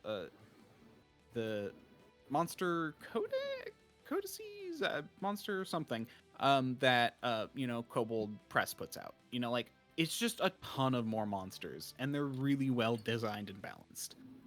Oh, the Creature Codex. Yeah, Creature Codex. Thank you. They are pretty good. Yeah, and things like that, where it's just like, there are third-party staples that you really need to look into if you're going to run a game. Yeah. Because that's the problem with D&D, is that, especially D&D, is that they just don't put out enough. Yeah. Yep. content. So, Like, I mean, I remember going through. There were like, if I remember correctly, like 5,000 monsters in 4th edition alone, and there are like 500 in There 5e. are, I believe, at this point, I think it's finally close to 1,000. In 5e has been out for 10 years. it's a mess. I mean, yeah, there are and like in 4e they put out over 5,000. Now, with that said, that had that issue of, you can't use the first level monster. You can use monsters in a wide range of levels, or a lot wider range of levels in 5e than in 4e, but still not enough to where you need 10 times the amount. Like, that's not the problem there. If you want to run a good 5e campaign, your two choices are get the creature codices, or go through the learning process of taking a CR1 monster and upping its CR. Yeah. Yeah. It's just possible. It's just difficult.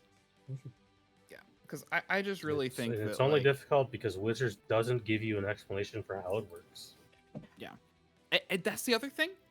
In Tales of the Valiant, I honestly would pick up that GM's guide just for might even be in their monster manual, for how to create monsters, because they actually go into when you need to give monsters more HP or when you need to increase their CR in like a really detailed way. Like, if this monster has regeneration between 1 and 5, you should do this. If it has between like 5 and 10, you should do this. Like, it's literally that. Like, they go into detail. Yeah. It's an interesting thing of like, it's like, while the systems weren't necessarily the best, D&D 3.5, Pathfinder 20 had really good custom monster rules. Granted, you could still mess up the CR. They weren't perfect because there were still a lot of issues with that. But at very least, you generally knew what you were doing. And, cool, I made a mistake and, like, created some kind of horrific monstrosity that's far stronger than it should be. That happens anyway. No system is perfect. But generally speaking, you knew what you were doing. And that's kind of why I'm just like, the unfortunate thing about the newer stuff, it just kind of sucks that way. So, and that's kind of where I sit with, like, if you're playing 5e, definitely. But I just feel like I love to pick up third-party content and just, like, read it over. It's so much fun to kind of see other people's ideas, and most of them can work in a lot of different places. I tend not to use a lot of third-party, but a lot of my GMing career in the last 5-6 years has been learning how to rip apart 5e and rebuild it. Yeah. So, and I kind of like to do that, but just in general, how to, like, rip apart RPGs in general and figure out how to construct them. As much as 5e has its issues, it is an incredibly modular system. Yep. In fact, I'd probably say that's the biggest benefit of third-party content as a GM, is just learning other ideas, like learning other perspectives for a game. Yeah. And sometimes and how to modify your game. Yeah, and I'm not gonna lie, sometimes that is just different types of books that the first party puts out, but other times it could be third party. It depends on the game system too. Like, I'm not gonna lie, could even be second party.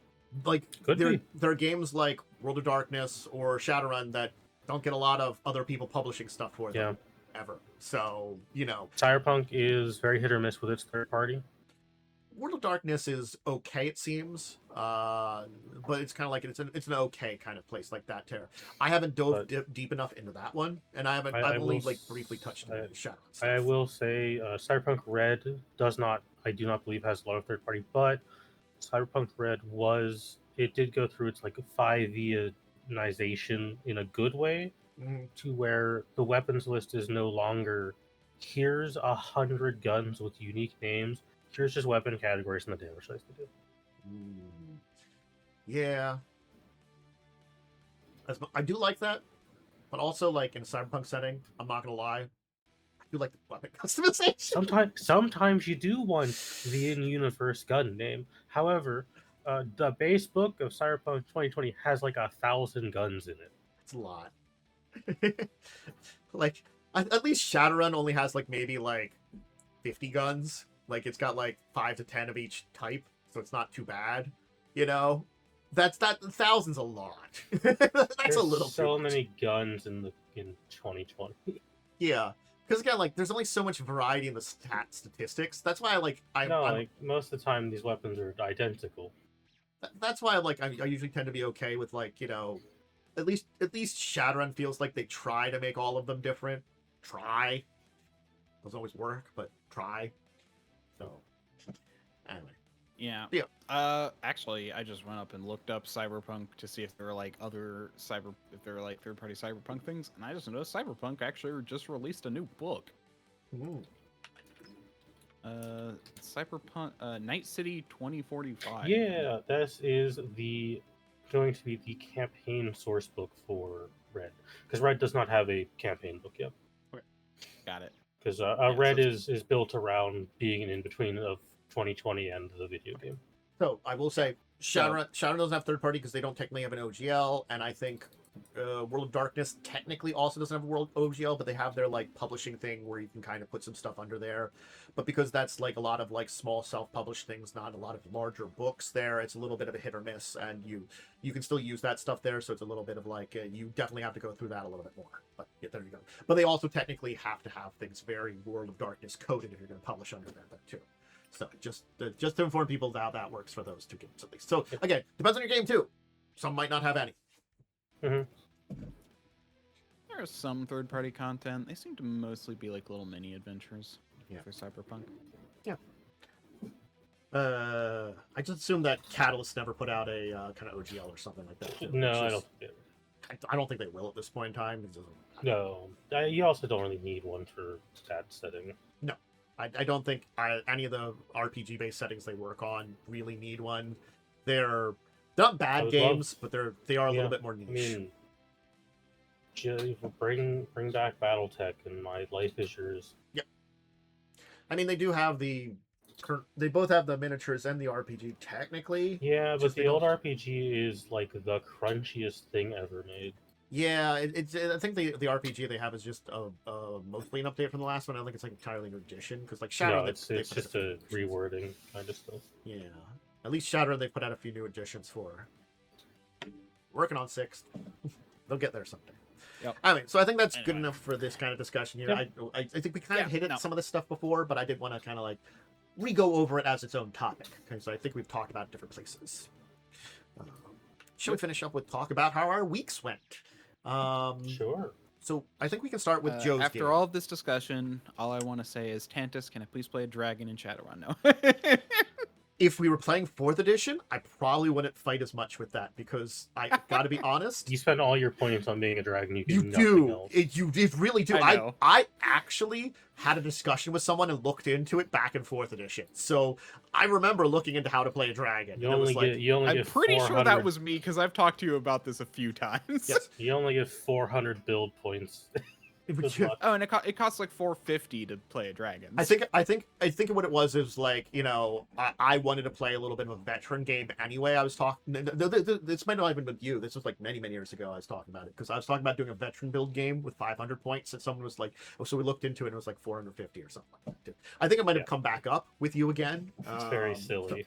Yeah, but anyway, we had Joe's game one day.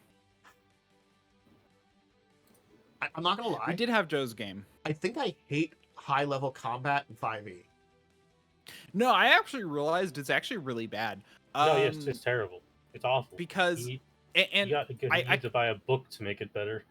I always and I thought it was just because of monster balance, but now that we're actually playing it, I realized no, it's because of saves. Well, so actually, my question is: are you guys using 5e or 5.5e? 5e. 5e. That's why. It is marginally better in 5.5. So they've improved the high-end gameplay there. Yeah, it's still not great, but it is a little bit better. Yeah. But my point, though, is that I've kind of realized, and I think I brought this up last time, where it's just like, we talked about Joe's game, where it's like, yeah, it's like, okay, enemies now have DC 18s to save against, but your saves are either +7 or +2, you know? Yeah. And so you're basically unable to save if you don't have the right save, making saves kind of completely necessary to have like all of them if you want to not just. And there are also, at this point in the game, there are a lot of savers. There are a lot of like save or you're out of the battle kind of things. Like there are some of that in higher tier. Like they got rid of a lot of that in lower tier, but it's 5e funnily has the opposite problem that 3.5 has, where in 3.5 endgame D&D is, well, the players are so strong nothing can beat them. Yeah. And in 5e it's, well, the monsters are so strong the fights aren't fun. Yeah. Yeah. And here's the thing too. I'm not going to complain too much about Joe. So I'll kind of step back and say what we did. We found this place that we have to go to and do some things at, and we decided to infiltrate it. We talked with some people, got their help to create a distraction so we could infiltrate this place better. We went to the place, we scouted it out, and then we started our infiltration.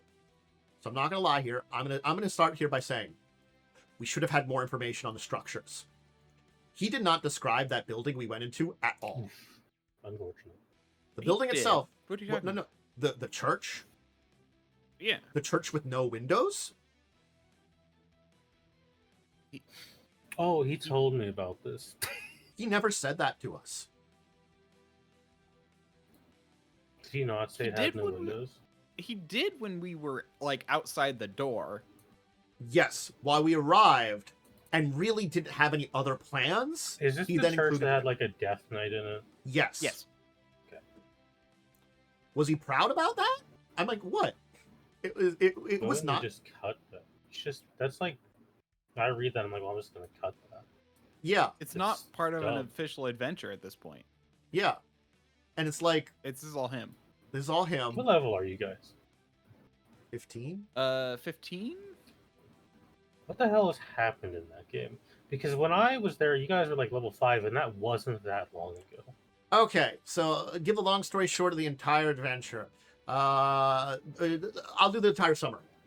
We're on Mystara. Cool, great. Mystara's a little separated from a lot of the rest of the universe. We're there.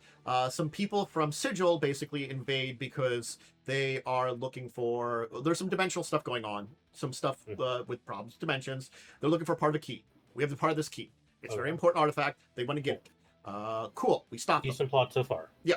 Then they discover that while trying to stop us, there's also an item that has a wish spell. Turns out part of what they need that key for is a wish spell. It's basically a luck blade with one wish left on it. Try to get that. Some idiot uses the spell, and we get sent to Sigil. So now we're in Sigil with our part of that key. We discover that there is a conspiracy from a group of people to basically usurp the Lady of Pain, who rules over there, and replace it with someone who had tried to usurp her previously, but basically failed and got imprisoned by her. They want to free him and basically switch powers of godhood to him, from her. That's their plan. And they're trying to rebuild this key to his prison, basically. And we have part of that. So now we're against them because they've drug us here, The key isn't to his prison. The key is an artifact, that relic of the previous god of portals before Mystara, which can be used to get into the portal area that only Mystara can get into. No, Lady Pain sounds like a decent enough plot so far. Yeah. And because you can use this key to get there, you could usurp her power, kind of thing, of become the god of portals, basically, theoretically, or something related to it. Anyway, it's that this guy had a way to depose. Yeah, it's Yeah. probably this guy had a way to depose her. Actually, he was never very clear about that.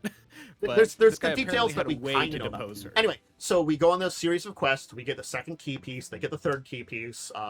We eventually learn that there is there's some other stuff we do, which I don't know is necessarily important, but we eventually learn that there's a ritual that involves elements from the four elemental planes. That's where we get our big elemental plane journey. We gather up all four elements. Yeah. We don't know how many our enemies gather. I do want to say the part that you were a part of, Tantus just completely skipped over because it had nothing to do with the plot. That's so cool. Everything in the Outlands was kind of like a side content. Yeah. I mean, that was the interesting part. Well, for me, I know. That was the thing is, it involved Shemeshka. That's so cool. And Shemeshka, we were making a deal with. Basically, this was, hey, do this job for me, and I'll help you out on the big plot. So it was a side quest based on Shemeshka, which who eventually betrayed us and we had to kill, and that was a plot there too. I've way complaints about that too. Anyway, we've talked about that. Anyway, so we got the 4 elements. We have 2 of the pieces. We are in the better point in time here. But also, while we were kind of finishing up everything there, we discovered that they had technically freed that guy halfway. They basically freed his body, but not all of his mind. Unsure. Yeah, we are unsure if they had made an attempt before, and need these pieces to do it, or if they just recently freed him. That was unclear, and Joe actually said, that you wouldn't know that. So, yeah. But yeah, basically, this guy is apparently free already, but he's insane still. Yeah, that's typical Pathfinder AP nonsense. That's fine. Yeah, so part of his mind is trapped. Yeah. So his mind's still trapped, so they didn't do it properly because they didn't have all the pieces. Fine. Yeah, so that's kind of where we are now, and so our plan is to break into their thing, get their piece, put some fake piece, replace it with a fake piece, so now we can build the key. And we've also made a deal with some other thing that we're like, look, Lady of Pain sucks. She's been really in charge of this. Our plan now is to use the key to basically resurrect the Firmer God. It's an artifact of them. Portals. So replace her with the original God portals. That's the plan. Yeah. I'm going to give a really good piece of advice for you, chap. If you're looking to run 5e and you want to do high level, don't end your game at level 13, because that's when balance stops. Yeah. End it at level 13? End your game at level 13. After level 13, there is no balance in 5e. Yeah. So that's where we are. We're infiltrating this place, and, I'm not going to lie. I don't know what we can do now. We weren't supposed to get into a fight. This also sounds like it's becoming not. Oh, I'm gonna tell you right now, knowing how Joe works, we can get in this fight, complete it, and then continue sneaking. To me, this adventure sounds like it shouldn't be your problem. That is actually Joe. That is actually Tantus's character's big problem with everything. That's why he's so upset about everything. What he's is like, tying we should not be the ones to... doing this. Yeah, what is tying your characters to this? It's hard to get back to Mystara. That's it? Okay. Yes. Either one, we have to convince the Lady of Pain to send us home, or 2, we have to replace it with a new god who allows us to get home. Sick destiny that only this stupid dwarf man can defeat a god? No. And the thing is, there was also a harder way. There was another way to go back home, which we could have just taken, but it was kind of a bitch because we could have technically gone through the elemental planes, but we weren't quite sure how to do that. And I'm like, fine, we'll do this one. It's stupid, but it might be easier. Right. Okay. So here's the thing for Tantus's character, whose goal is to get home. None of this makes any sense because Tantus built his character wanting to protect Mystara because that's where his character's goals were. But then we got shunted over here, and while we knew it would be a Plains game, we didn't realize it'd be, There's a difference between a Plains game and a Plains game where you have to kill God. Yeah. If it was just we're in Sigil, it's hard to get Mystara, and we have to find a way back home. I think that would have been fine with how Bandar was going. Bandar would have been here's the thing. We could have run into this stuff along the way. We could have started exploring the elemental planes and run into these guys doing stupid shit. I'm being like, what's going on here? I mean, that's literally how every Pokemon game has you run into enemies, where it's just all you're just some dude who walks into the bad guys doing things, and you're perhaps we should stop this. It could have been a series of side quests that we had to do, for certain people to help. We could have been maneuvering around with the various groups in good terms. Instead, he made out all the groups in Sigil to be our enemy right away. Right away, we were that's the other thing. Every last that's group. The other thing. The bad guys have their hands in every faction, meaning you can't get any faction to help you. Well, then what's the point of even having factions? That's also just not how Sigil works. Yes, I know. It makes us it makes my character completely antithesis to Sigil.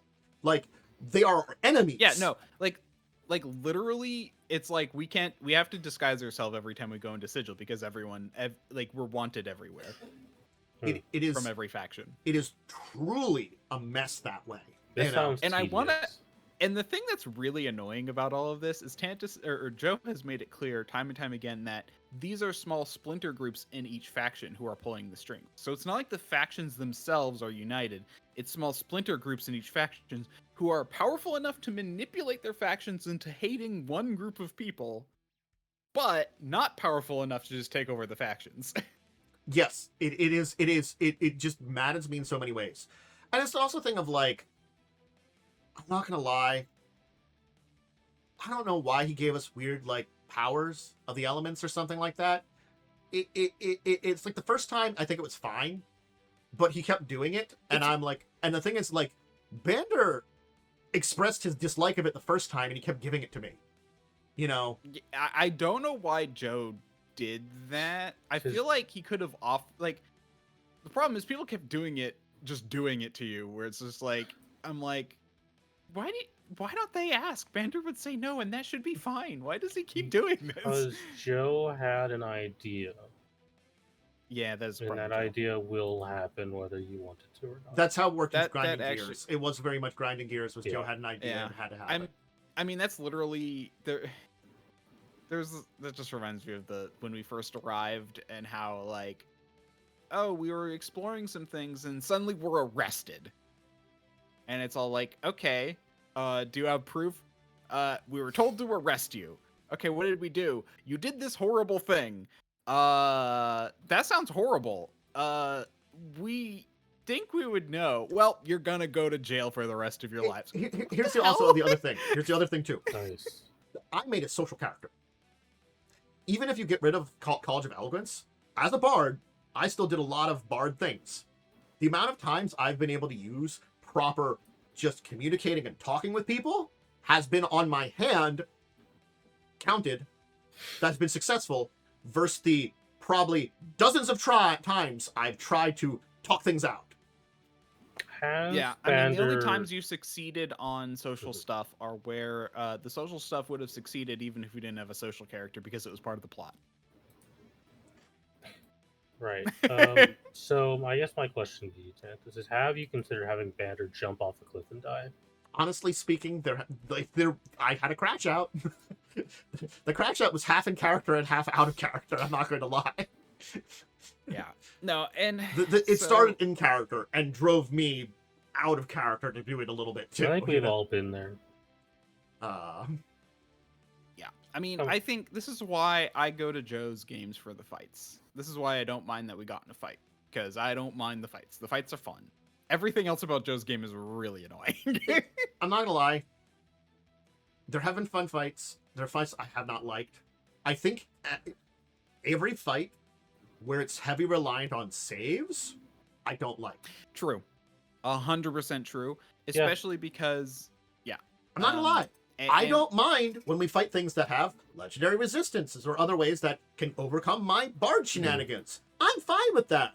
You know, that's at least you're taking a resource away. Yeah, that's something I'm working on. Maybe I'm not cutting them down because most of my stuff, disables someone for a turn or a little bit of time. So basically, forcing a little bit of disability or forcing them to use resources until maybe I can slip one through and then they're weakened or something like that. That I'm okay with. That's part of the game. So as soon as we started fighting that Death Knight, and he had pulled out a legendary resistance, cool. But the fact is, I just don't know about the fight. I just This is having fun. Something with the I fights. do in my games, and Lighting has started doing his. Is at some point, if we go super high level, which is very rare, we do give out items that are like once per day you can choose to make this save. Because there are some saves in 5e that are not fun to fill. Yeah, like Confusion, like when everyone has to roll for the Confusion spell, which no one has to concentrate on because it's a lair action. That affects our entire party. Like that's literally two of our characters died in that fight because no one could do anything. There were four lair actions rolled randomly, and three of them incapacitated in some way. It sucks because I'm hearing this, and I'm like, okay, there are ways you can fix this. Yeah, 100%. It'd run this way better. But I don't think Joe has the experience needed to do that. I don't know. The thing what's funny is he just doesn't put in the. He just doesn't try. I'm not gonna like. He's I a very don't know how. busy guy I'm gonna take a as step back well, here and say, to be like, fair. yes, he has effective 2 jobs. I don't and know how much 5e experience he has. I'm not sure on that. mixed bag. Like, I think he's Yeah. played in 5e games, but I'm not gonna lie. It's what, like, Children of Wrath he was in? Children of Wrath is Yeah. not a good example. No, I'm just gonna say that was a terrible game. And Yeah. I'm not gonna lie, his previous time of running 5e was grinding gears. He ran Dark Matter, kind So he's of. run it twice. Mhm.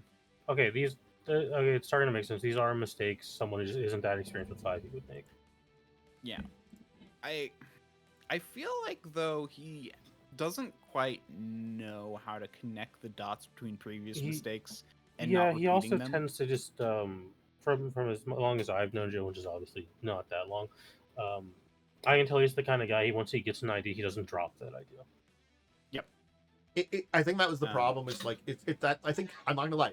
That's another thing that it can be hard with his characters because he gets an idea for a character and it's hard to get him away. Because I mean, I've definitely run some pretty shit games, but I've learned from all of them. Yeah. Mhm.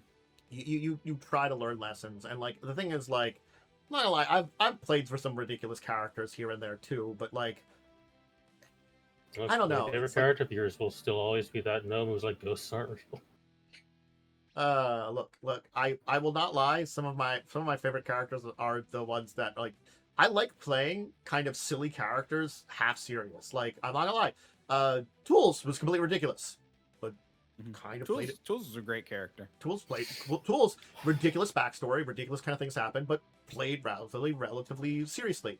Badger. Tools was Tools the one where the backstory just kept like getting more and more every time. Yes, I added Okay. little things that felt appropriate to what was going on in the world, but I would just add more things in. So it's like, You you know, just like It's all like lied. So the character was raised by a green dragon and was all Nice. like, "Oh, my mother one time brought me one of these. It was dead, and I played with it for a few hours." That was basically the basic idea of the backstory was a green dragon ate some Svirfneblins and had a kid, and she was like, "Oh, this is adorable. I'll keep it as a pet." And after a while, she actually fell in love with me, and she's like, "Well, it was a religious green dragon, so a priestess of some dragon god." So it's like, Yeah. you know what? You can be a priestess too. And I'm like, yay, thanks, mom. Because it was more, it's again, started as like more like cat and became like, mother, or pet owner.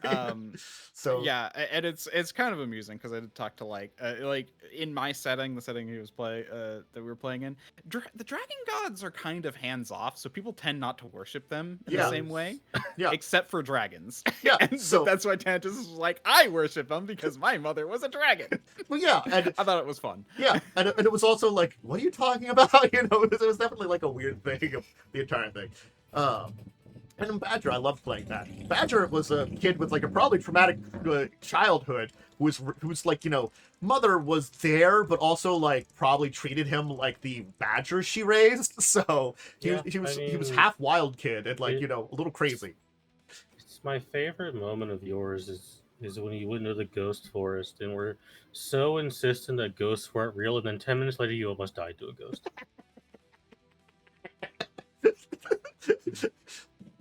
I was insistent that every other kind of undead was real because they were created by magic and necromancy.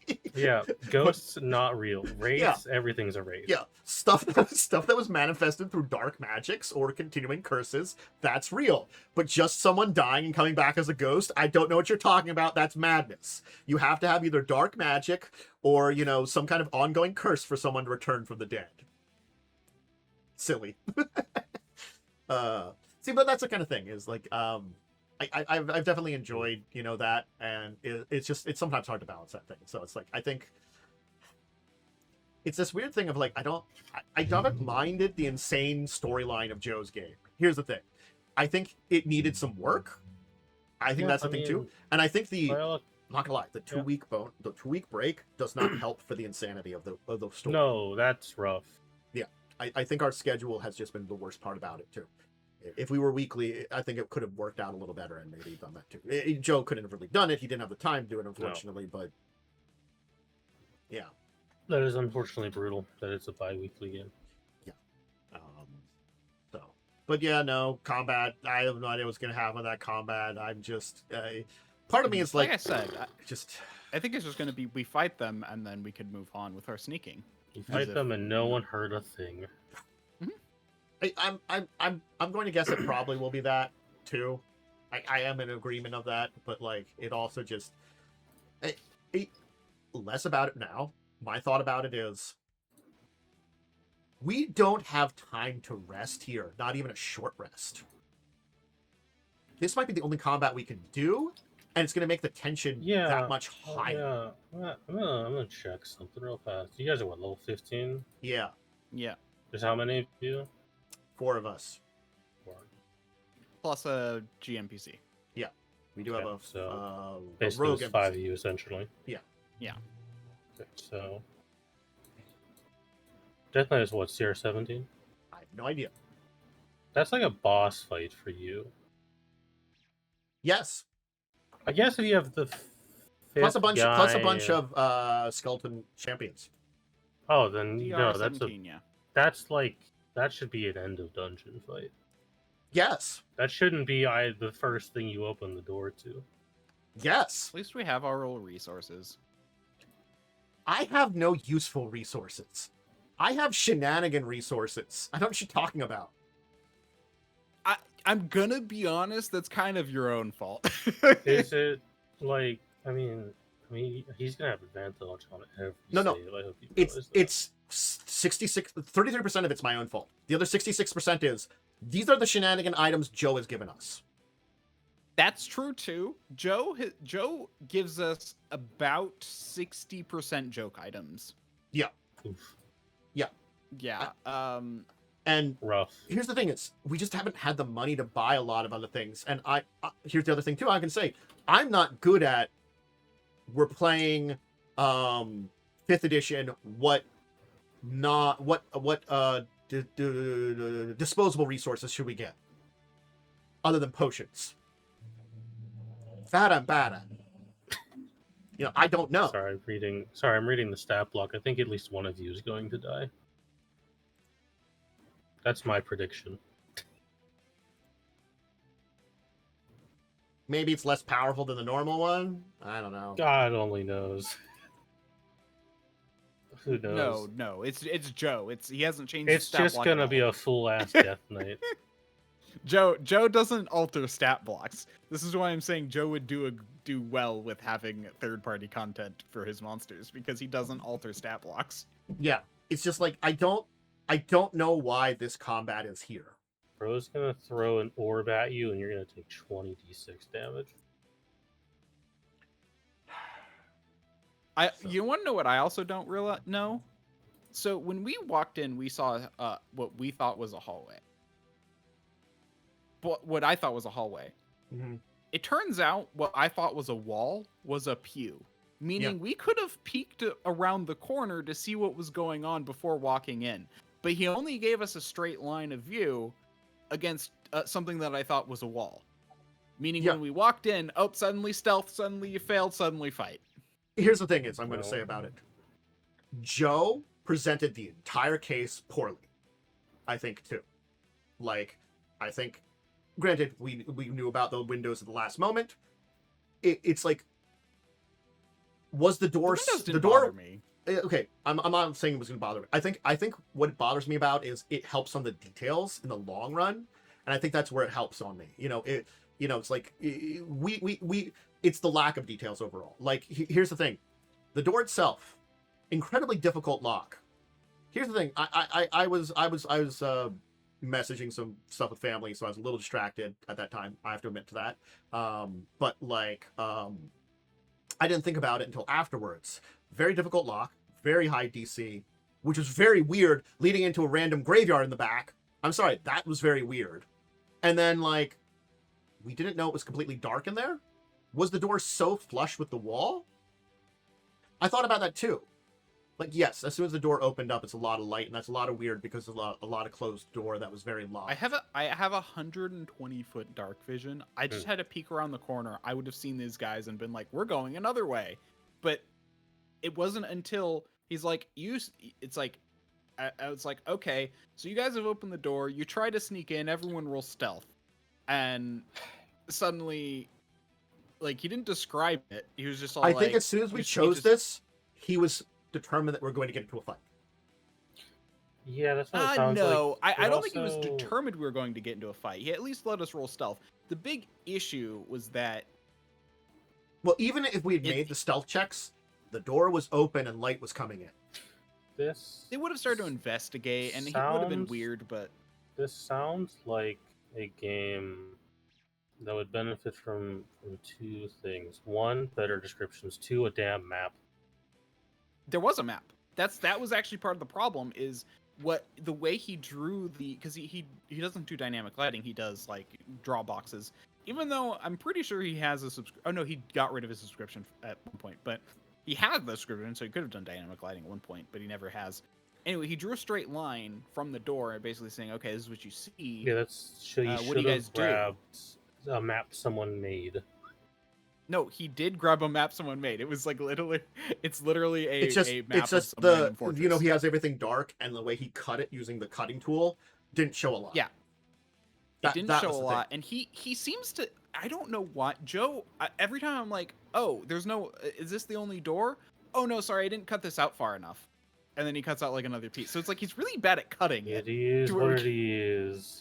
And like I said, what I thought was a wall was a pew, because it went right up to the wall, and he only cut it in such a way to where I didn't see the front part, that there was a bench. It just looked like a wall. Well, I wish you luck in this fight. Yeah, I don't know how it's gonna go. I mean, running might actually be a good option. Don't stand within 20 feet of each other. That's all I'll say. Here's the thing, though. Like, we started within 20 feet of each other. Well, good luck. Hope it rolls low. Here's the thing, though. Like, the problem is we can't run from this, because if this is alerting them, we will never have another chance. So what? Get the key. Peace. Oh, so what? Know, yeah. I guess that's true. We could just... Honestly speaking, we could just take the key pieces and take option number 3 and go through the elemental planes and just figure out a way to Mistar from there. And just be like... Yeah. And the other question is he gonna let you run? That's actually a good point. Joe will probably make it so like, oh, the door, oh, you're trying to run, the door suddenly locks behind you. Now that would be worthy of a crash out, I think. That would be, I think I leave the Discord call. Yeah. I don't know. Yeah. But no, I honestly, I think there was just Joe really needs to be like, okay, because I have 120-foot dark vision. I should have been able to see what the hell was going on from the doorway, unless it was a hallway, which is what I thought. He's like, you see, it's like, you know, but like, was there a wall? Hold on, let me open up that map. I'm curious. I forgot I mentioned I was going to do something, and I just didn't do it then. I didn't make the, like, hole near the floor to kind of look in and sort of, like, peer into the thing, and I didn't do that either, which would have told us that it was completely dark inside, which would have been like, oh, we got to be careful, you know, if we open the door, you know, again, we might not have thought about, we might have thought about it there too, but it's like I was a little yeah, so I forgot some things. Yeah, I was thinking, like, I mentioned some things and then it did do stuff with it, you know, because I got distracted. Because like he said, you see a hallway. I remember him saying that, but it's not a hallway. It's an open room with pews. Yeah, I don't know. Which is why we moved in. Yeah. It's weird. It's a thing that, like, it's... I don't know. I don't mind Joe's gameplay style, but I feel like, you know, there are just certain aspects of his gameplay I'm not as big a fan of. This is why, as I'm saying now, I don't go to Joe's game for the plot. I go to it for the combat. Granted, the combat lately has been a lot worse, more because of 5e than because of Joe. Yeah, there's just no avoiding. iffy combat at high level, unfortunately. Yeah. So, anyway, what happened Monday?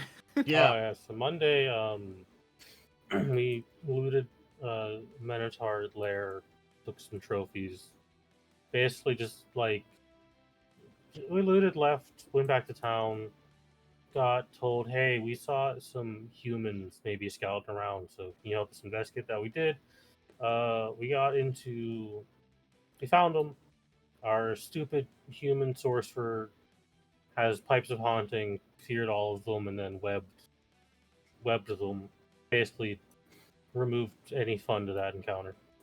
Ah. And then I couldn't roll above a 5 for the whole session. So A classic. the curse of low rolls plus sorcerer dumps 2 AOE's on a group, and then the combat's basically over. Mm-hmm. I guess we're just killing a lot of humans because they're jackasses. Yeah, bloody humans. I did have because I have a scorpion style rope dart weapon that lets me like hit someone and drag them 30 feet. So my plan was, well, they're all being scared by these cool spooky music pipes. I was gonna just like snag one of them and drag them off in the dark forest. And of course, I missed my attack, like, and looked like an idiot. So Look, you know what? I've been there. You just try and make an attack, and you're like, cool, and it's just like this is like the second lowest I've ever rolled in a D&D game, and it's honestly not fun. How'd Tuesday go? Tuesday went fine enough. We basically assaulted the records hall to stop the evil dictator from burning all the cool records of the city. Because, a fun fact, when those are gone, it's really hard to run a city. Yeah. Makes sense.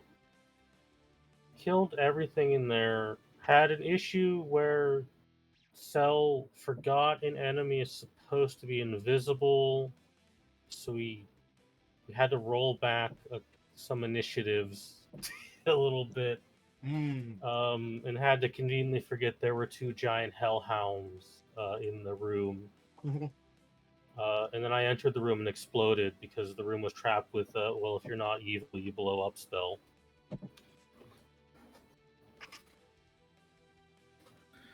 That's quite an inconvenient spell.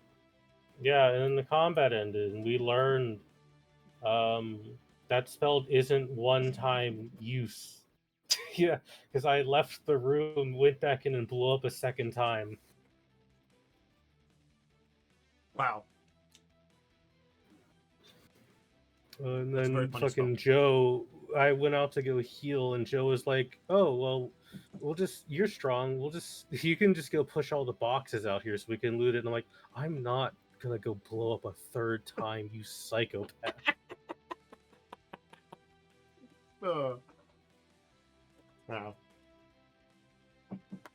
Oh, I still don't know what the last 2 books of this adventure are, because we're basically have liberated the entire city. Look, this is not the first adventure path that doesn't have a very good finale. I'm not gonna lie. I feel like because we have to go into an Asmodean temple, so I feel like the last 2 books might just be, here's a fucked up temple dungeon, and now here's book 6, go raid the 9 hells. I wouldn't be surprised at the rate you're going, you know? Unfortunate. You know? It's largely been a fun adventure. I definitely think it's one of the, unfortunately, strong start, very weak finish. So kind of like how Skulls and Shackles was. Yeah, it has the same issue with Skulls and Shackles. If you can just kind of use all your resources on one fight and then go sleep and then come back. Well, but it's fine. So yeah. Wednesday, if you missed the game, some very interesting things happened. There was a nice big gold corporate meeting. I keep forgetting that we learned several. You really need it. We learned it was last week.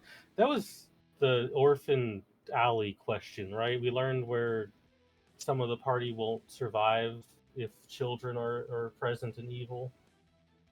Oh yeah. Yes, that was. The beginning question was... Oh, sorry. So if you missed it, the opening question for the scenario was, you're surrounded by strange children. We did learn who would die in the strange we children. learned two people aren't making it out. Like, if people had really like done like asked questions, I might have voted more, but I don't think we developed much more than they were just weird children in an alley. No, like I mean, I asked if I could perceive anything about them, and you're like, they just seem weird. I'm like, okay, I'm just well, gonna go. it's hard to do that when Joe goes first and is like, well, I just tased the children. That's true. Flashbang them and then fly away. Yeah. I'm gonna flashbang the kids and run away. Yeah, you met this nice corporate meeting with this very nice man. I also want to say, you need to remind Joe that about his character can still, like, he needs to play his character. Well, I think he did pretty well. In the pod. I kind of pushed him forward a little bit, like, you know, like, no, you have to yeah, but then he didn't do any insults. He didn't, like, he just kind of, like, did it normally, and I'm like, got it. Yeah, like... I thought it would have been funny if he insulted. There definitely should have been, I think, a composure check. Yeah. I think I should have said, you know, especially with certain things there with it, you know. But, like, I feel like, you know, he definitely is someone who...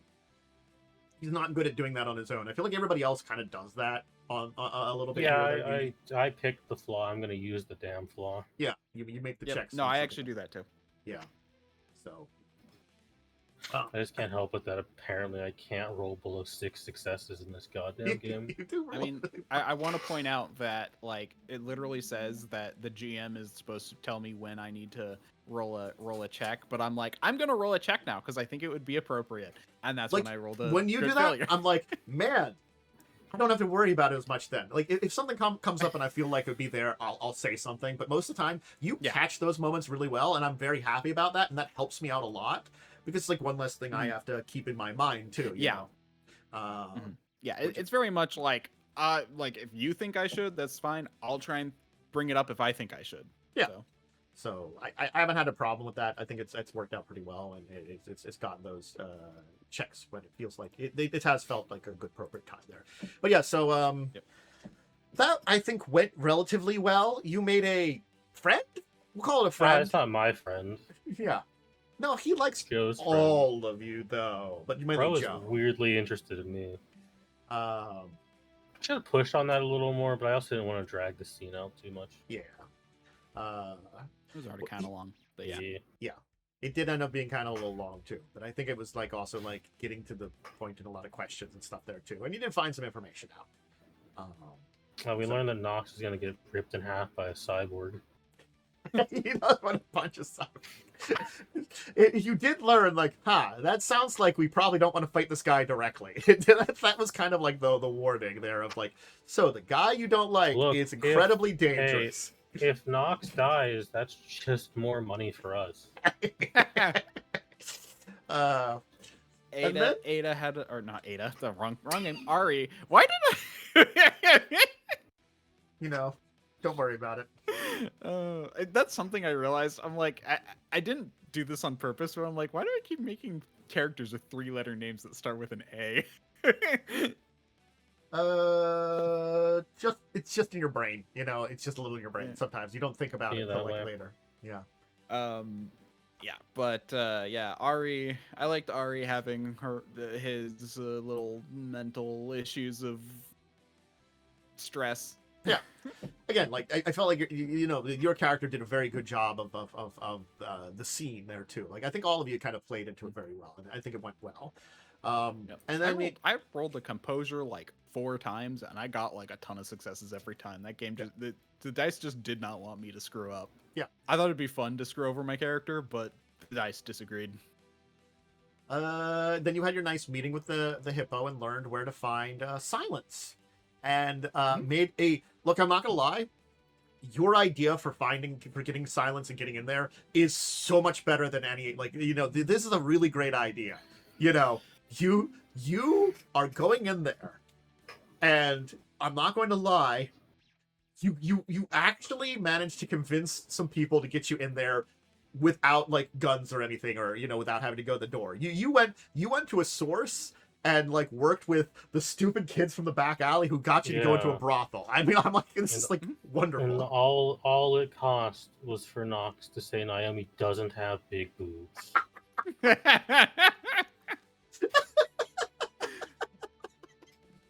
To be fair, I think the kids said that she didn't, and then Nox agreed. Well, it's like, dude, I think the kid like implied like, so not enough for you or something like that. It's like Nox went along with it. It's like We learned Nox's tastes. Death by snoo snoo. Yeah. Oh. So I think that would be very interesting. I'm curious how it will play out. It is. I will say it is weird, and I'm not gonna like complain because I'm happy I'm not having to roll every goddamn social check. It is weird to be the face character and just unable to interact with half the NPCs in this book. Yeah, I mean, I am glad that I did kind of face as my backup character, backup stuff. So, and here's the thing: it's by choice of some of your players, because you know what you can do. There's this whole lot of people called Yorobu who really are okay with all of you. Yeah, no, you guys talk keep to going them. to the sexists. They keep going to the sexists. Well, I mean, that's kind of why we've been splitting up, because it's like you guys go to the nice people and we go to the bad people. Orc women are the second best. Elven women are way better. I'm just gonna putting it out there. So it has really been a lot of you keep going to the young boys raised in the sexist culture for information and stuff. I mean, my thought is, who best to get information from about a group than the group itself? Maybe Nox feels at home. I don't know his beliefs. I think he does too. Probably was raised in a similar situation. I'm not gonna lie, because like I'm just gonna say the book usually has you like on stakeout, like infiltration on kind of stuff like this. Now they don't give things for we find a way in and you found a way in. I'm assuming you probably could like go up and like convince some people to let you in there, but that probably would have been a very difficult check rather than getting some portion of the gang to be like, hey, we got some high paying people that'll like want to go in there and are interested in this kind of thing. So you've got someone who probably is the most influential, but has a little bit of influence, who can kind of maybe talk things out, That it was such a good plan, and it's like this like stupidity that I just love, It was just like, yeah, it's an interesting kind of thing, and I have to see how it all plays out. I'm just gonna say it that way. Yeah, as someone who knows older Shadowrun books, I'm curious the descriptions that are going to be present in that book for that place and how bad they are. It's 5e, so it's already this is 4e, so we are like, so it's a little bit better. A little bit better. I don't think three before. I'm going to tell you this here. There aren't a lot of descriptions because again, that's good. The general idea that they normally have is stake out and then go after the guy right away. So like, I also don't know, because you're making plans to capture him that are different than what's going on. So like, there's aspects of the possibilities of what could happen related to capturing him, which might not occur at all. It might be really easy. I don't know yet. It's an interesting kind of thing. It's you have created situations that are a little outside the scope of the book, and I'm all for it. And I like it. So the basic setup, and we're just gonna have to play on it. I think it's one of the things is. This is it takes a step back and saying like, this is what I do like about the Shadowrun books, because they do establish a lot of these like kind of basic things, but like they are so much fill in the blanks that we can have this. It's easy to do these kind of things here, and I'm enjoying it a lot. A lot of the different directions I can go with it. So I think it was very fun. Ooh. A lot of some very silly things happened in that session. I highly enjoyed that one. Anyway, anything else happened up till today, or are we going to turn over to Dave for possibly? I didn't have anything. Okay. I don't think I did have anything tabletop. No, I don't think I did. So, Worm, did you have any kind of games today? Normally you do on a Saturday, so Yeah. So we gave terms to the city saying leave with only food and stuff, and we'll spare you, and that's our terms. And they agreed and left. And then we started to explore kind of the what was left behind to try and see if there's anything we could find out about what the town did to the dwarves. And in my mind, I kept thinking, and this is how generational traumas are formed. Killing a bunch of them and then kicking the rest out. Yeah, but weren't they technically, in quotation, bad guys? To be fair, we kind of just came in, killed their dragon, and then they came up and we started killing them, and then we like cut off their routes of escape. Okay. What I'm hearing is really you're the bad guys here. Yeah. 100%. Nice. To be fair, things kind of snowballed. Like, we had a plan, but then once the other people came in and we realized there was a second dragon, and we had to kill a bunch of drow to get to them, and then they launched a counterattack, and then we're just all like, keep killing! That's when we became the bad guys, was when we said keep killing. Or decided to keep killing. That is very silly. Instead of trying to talk at that point. We killed the dragons, we got what we wanted. Now surrender. We didn't do any of that. We just kind of just sat back and were like, okay, we'll hold off and let them do stuff. And then they kept sending waves, and we just kept killing them as they kept sending waves because we cut off their routes and they thought we were going to genocide them. Probably. Yep. Well. Sounds like an interesting week in gaming. And I guess that leaves us at the end for today. Yay! All right. As per usual, I want to turn it over to you two for shouting out. I assume, Momo, you usually don't have anything to shout out. So I mean, I guess I can shout out my Blue Sky. I do have one. Okay. I don't really post on it, but I do got one. Okay.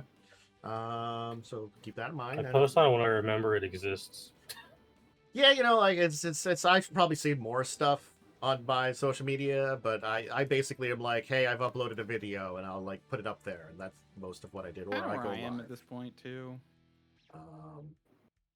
I do keep thinking I should have like more updates than like because I threw some updates out on my my Discord of like, hey, this is what's going on today and stuff like that. You might just want to copy and paste those onto your social media too. Yeah. Yeah. That's easier said than done when I'm usually sometimes I'm on my phone like out somewhere, but like if I'm at home and like saying it, I should probably do it more often. But okay, and then Worm, we'll throw it over to you. Yeah, I'm DiamondWyrm. You can find me on twitch.tv/DiamondWyrm or at DiamondWyrm on Twitter, Blue Sky, and YouTube. And the next stream will be tomorrow. I'll probably do some more Hollow Knight. I'm getting pretty close to the end. Cool. How have you been enjoying Silksong? Have I been enjoying it? Good. Yeah, good. Been doing everything. I activated hard mode accidentally, way before the end of the game. Do you know what I'm talking about? Not 100% sure what you. The screeching thing that screeches in your inventory. Did you find that? Oh yeah, the crying thing in your inventory. I gave it to the person, and then now I'm cursed. And I went to try and cure it, and then my chat's like, you get a special ending if you don't, and you're pretty close to the end. I'm like, gosh dang it. But I had to do what is arguably one of the hardest fights with that curse. Ooh. Nice. Yeah. See, that was the thing is I at least had again, it was that entire thing of I was playing at a point in time where I'd like watched through a good chunk of the game, but like there was still a big chunk I didn't know about. So like there's some areas I was exploring, but like that was something I knew about, and I'd heard about the other ending for that one. And so I specifically, I think, did I do that one? I think I did do that one there too. Yeah. See, here's the thing. But I waited. I didn't know. I've been completely blind on this. Yeah. So when I ran into it, I was just like, oh, this person wants. Like, what's really funny is I was like, I'm gonna go around and talk. Like, I have some things. I'm curious what half of them do. I'm gonna go talk to some old NPCs, and I ran into the person. And they're like, oh, you have this thing. Oh yes. And I'm like, sure. And then I was kidnapped. Yeah. But I am pretty close to the end. But yeah, I'm doing the rest. Basically doing the rest of the game. With the curse. Yeah. I Then definitely. I'll cure it, then I'll probably do the very last of the game and get all the end. Yeah. The only thing I would say is I would probably not recommend on stream doing anything. We might be able to do a few of them. Anything related to mementos. Those are like end of the game kind of things you can earn, and one of them is the Hunter's Memento. So that means you get all the Hunter's journals and stuff like that. Yeah. But there's a bunch of them. Some of them are very easy to get, like kill this end game optional boss. Other ones are like the Hunter's one, which are not easy to do. I think I got all of them, but again, as I say, I do tend to like 100% things if it feels possible in a game. If not, I just don't bother. Like, I gotta be honest, I've been enjoying God of War 2018. I will probably face at least one of the Valkyries, see how that is, because I'm playing on normal. And if it's something I can do, maybe I'll try more of them. I don't know if I'll do all of them. I might just say no. I am not going to be crazy about it. I might just say no. As I said, if it feels like something I can do, I'll try to 100% it. If not, I'm not going to bother. I like that. I'm a very big in that kind of game. I'm 100% as long as it feels possible. Yeah. Yeah. So yeah, for myself, hi, that's Dracovin. You hope you've been enjoying here. If you are watching us live, hey, thank you for joining us live. If you're watching us later on, you're watching over on YouTube. Make sure you give the various YouTube support things over there. You can always check us out live Saturdays at 6 for this show. All the episodes do get uploaded over on YouTube, so you can always check out older ones. I do recommend that for more deeper discussion topics where we do some advice that could help for either new or old GMs in a lot of ways. And of course, news of the week, which is going to be helpful. I would also recommend check out more of my stuff I do. I do other tabletop videos you can check out during the week. I do a lot of recordings like that. I'll be back on Tuesday because I was sick last week. I did not finish one video, my Heresy Kingdom Come video. I will be recording that on Tuesday, along with playing some games and doing some other things. And if you've missed it, this week I started something a little new, some work for a new show that eventually I'll probably do. I'm making Magic decks from out time periods for Magic, and I started by making some unlimited decks. I made 4 of them. I'll make 6, and maybe someday I'll play with some people. But I'm basically going to go to different time periods and make some decks from those time periods and try them out. I have some certain rules, it's basically I'm like building within legal restrictions for they're basically vintage decks. So at most there's a couple of cards I'm playing with, like if it's black, I'm using a demonic tutor or something like that, nothing too crazy. But hey, yeah, if you want to see those, I've been thinking about maybe assembling all of them on video and uploading them on YouTube. I'll find out if I want to do that, but I'm basically check me doing that too. It's a new thing I'm working on here on the side. So, and as I said, part of the work, I might do some kind. I don't know what I'll be doing with them yet, what kind of show, but I'm thinking about using them for some kind of thing in the future. Anyway, all right, everybody. I hope you have a great rest of your Saturday, rest of your evening, and great rest of your weekend. Check everybody out. We're in various places. And I'll be back on Tuesday. And until then, I bid all of you out there a deep, wonderful farewell and goodbye. Bye.